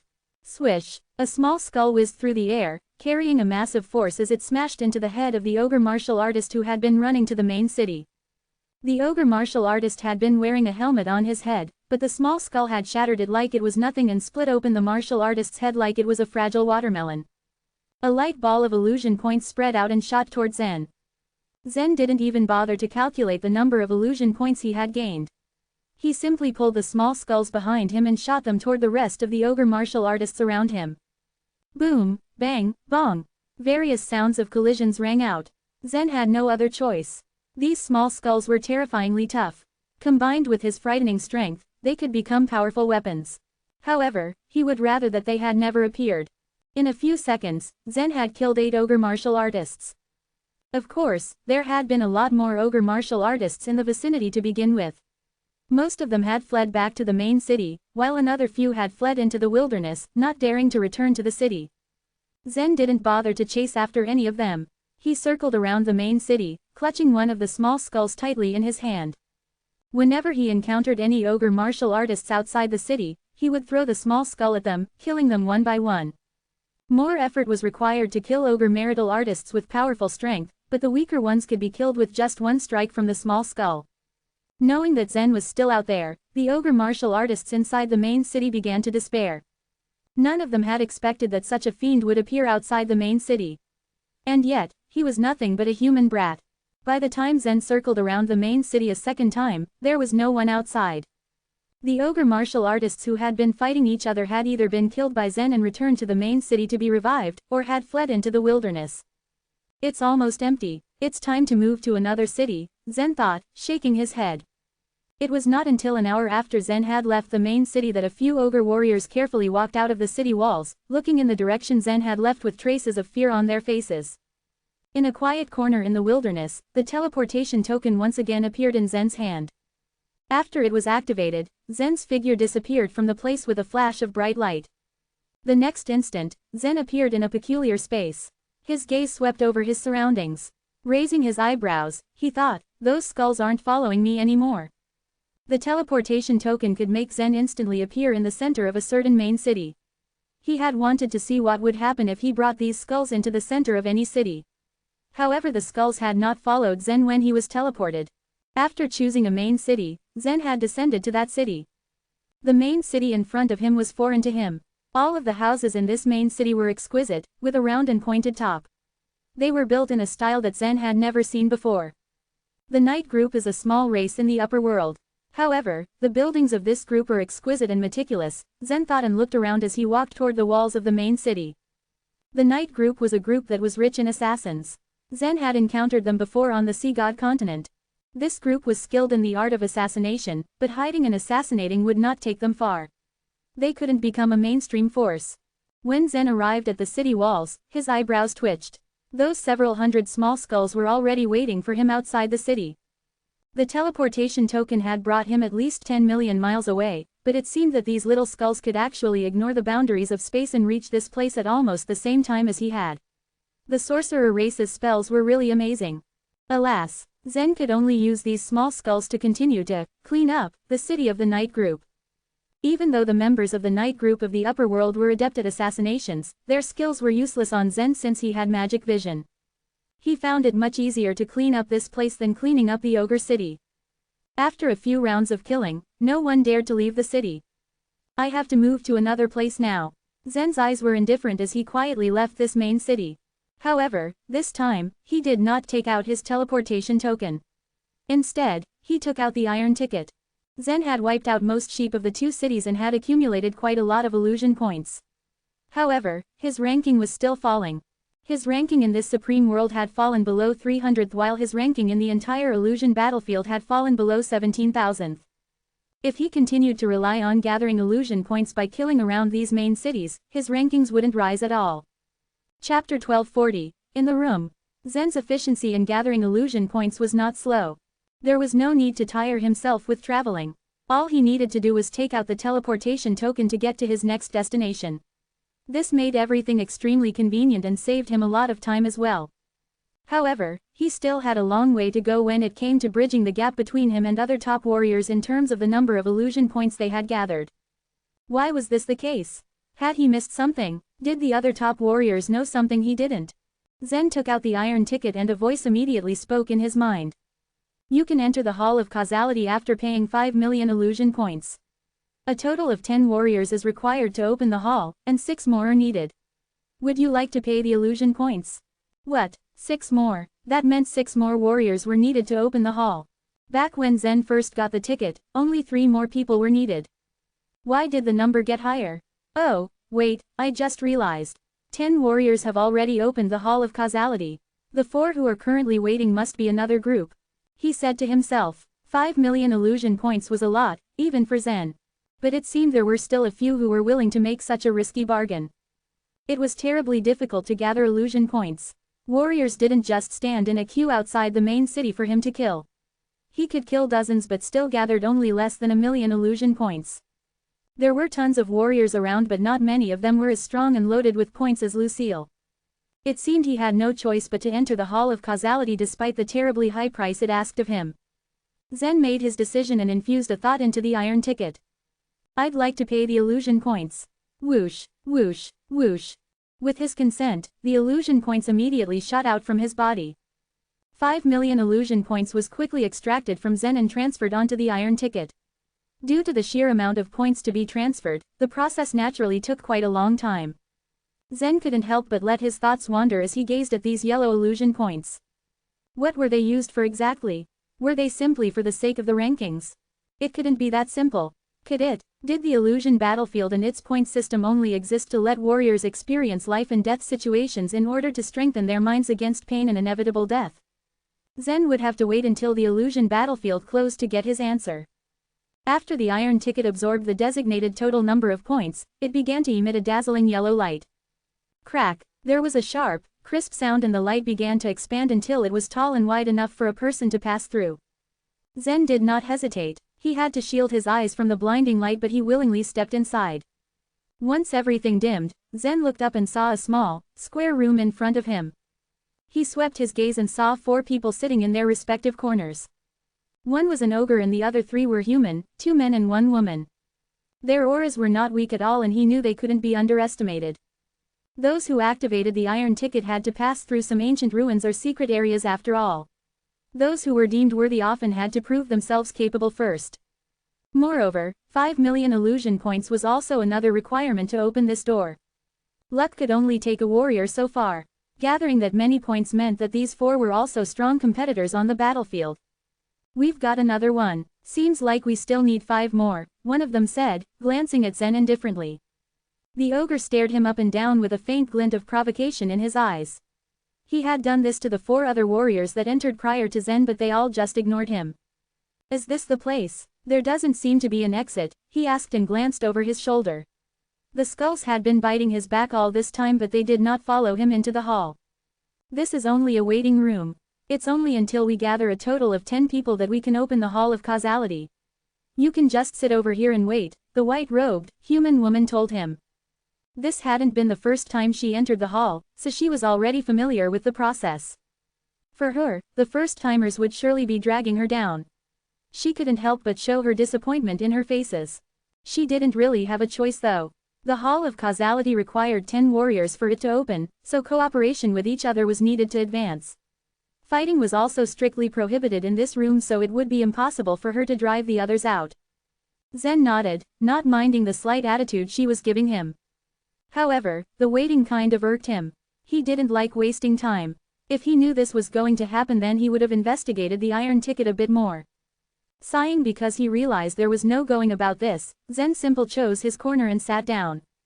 The tension inside the room was palpable. The woman was at her corner, resting with her eyes closed. The 2 human men sat cross-legged and seemed to be regulating the life vitality within their bodies. The ogre was the only one who seemed to be glaring at everyone with open disdain.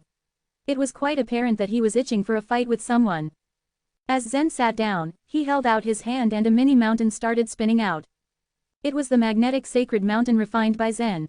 After defeating Lucille, he made a deal with her. He exchanged the blood refinement technique for her jade slip. That jade slip contained the secret techniques of refining magnetic power, handed down secretly through her clan. Since he had time to spare, he would try to refine the magnetic power within the mountain.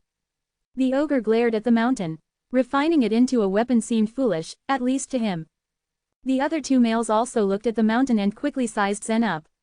A light quickly flashed in their eyes, but they did not say anything and simply went back to their thing. They felt the power of 5 elements from the mountain and also something else extraordinary. They sure were going to take this young man seriously now. The woman in white also stared at the mountain, but her eyes were wide and she was the only one who chose to break the silence. "Hey, is that a refined magnetic sacred mountain?" she asked Zen with a cold, stiff voice. She was well aware of how difficult it was to refine the magnetic sacred mountain. In fact, it was close to impossible. But this guy seemed to have done it. She just couldn't help but be slightly amazed. Zen nodded. "Yes," he answered. After that, Zen undid the seal on the jade slip and started to absorb the secret techniques written there. The woman, on the other hand, was already sizing Zen up and beginning to figure out his background. She lamented at the fact that she couldn't really ask too many questions despite being so curious as to how he refined the magnetic sacred mountain. The magnetic power was a fusion of the 5 elements. The power of the 5 laws must be balanced and had to be circulated all at the same time. The more balanced the powers were, the easier it would be to extract them, but this was difficult since the 5 laws were not naturally in sync with each other. This was the first information Zen was able to absorb from the jade slip. He had to circulate the 5 different original laws and maintain equilibrium among them. As he thought of this, he then derived 5 streams of chaotic energy from his belly. The energy flowed into his fingers and through his meridians. Numerous rays of light appeared at the end of his fingers with the appearance of 5 different law powers. However, none of them was at a balanced state.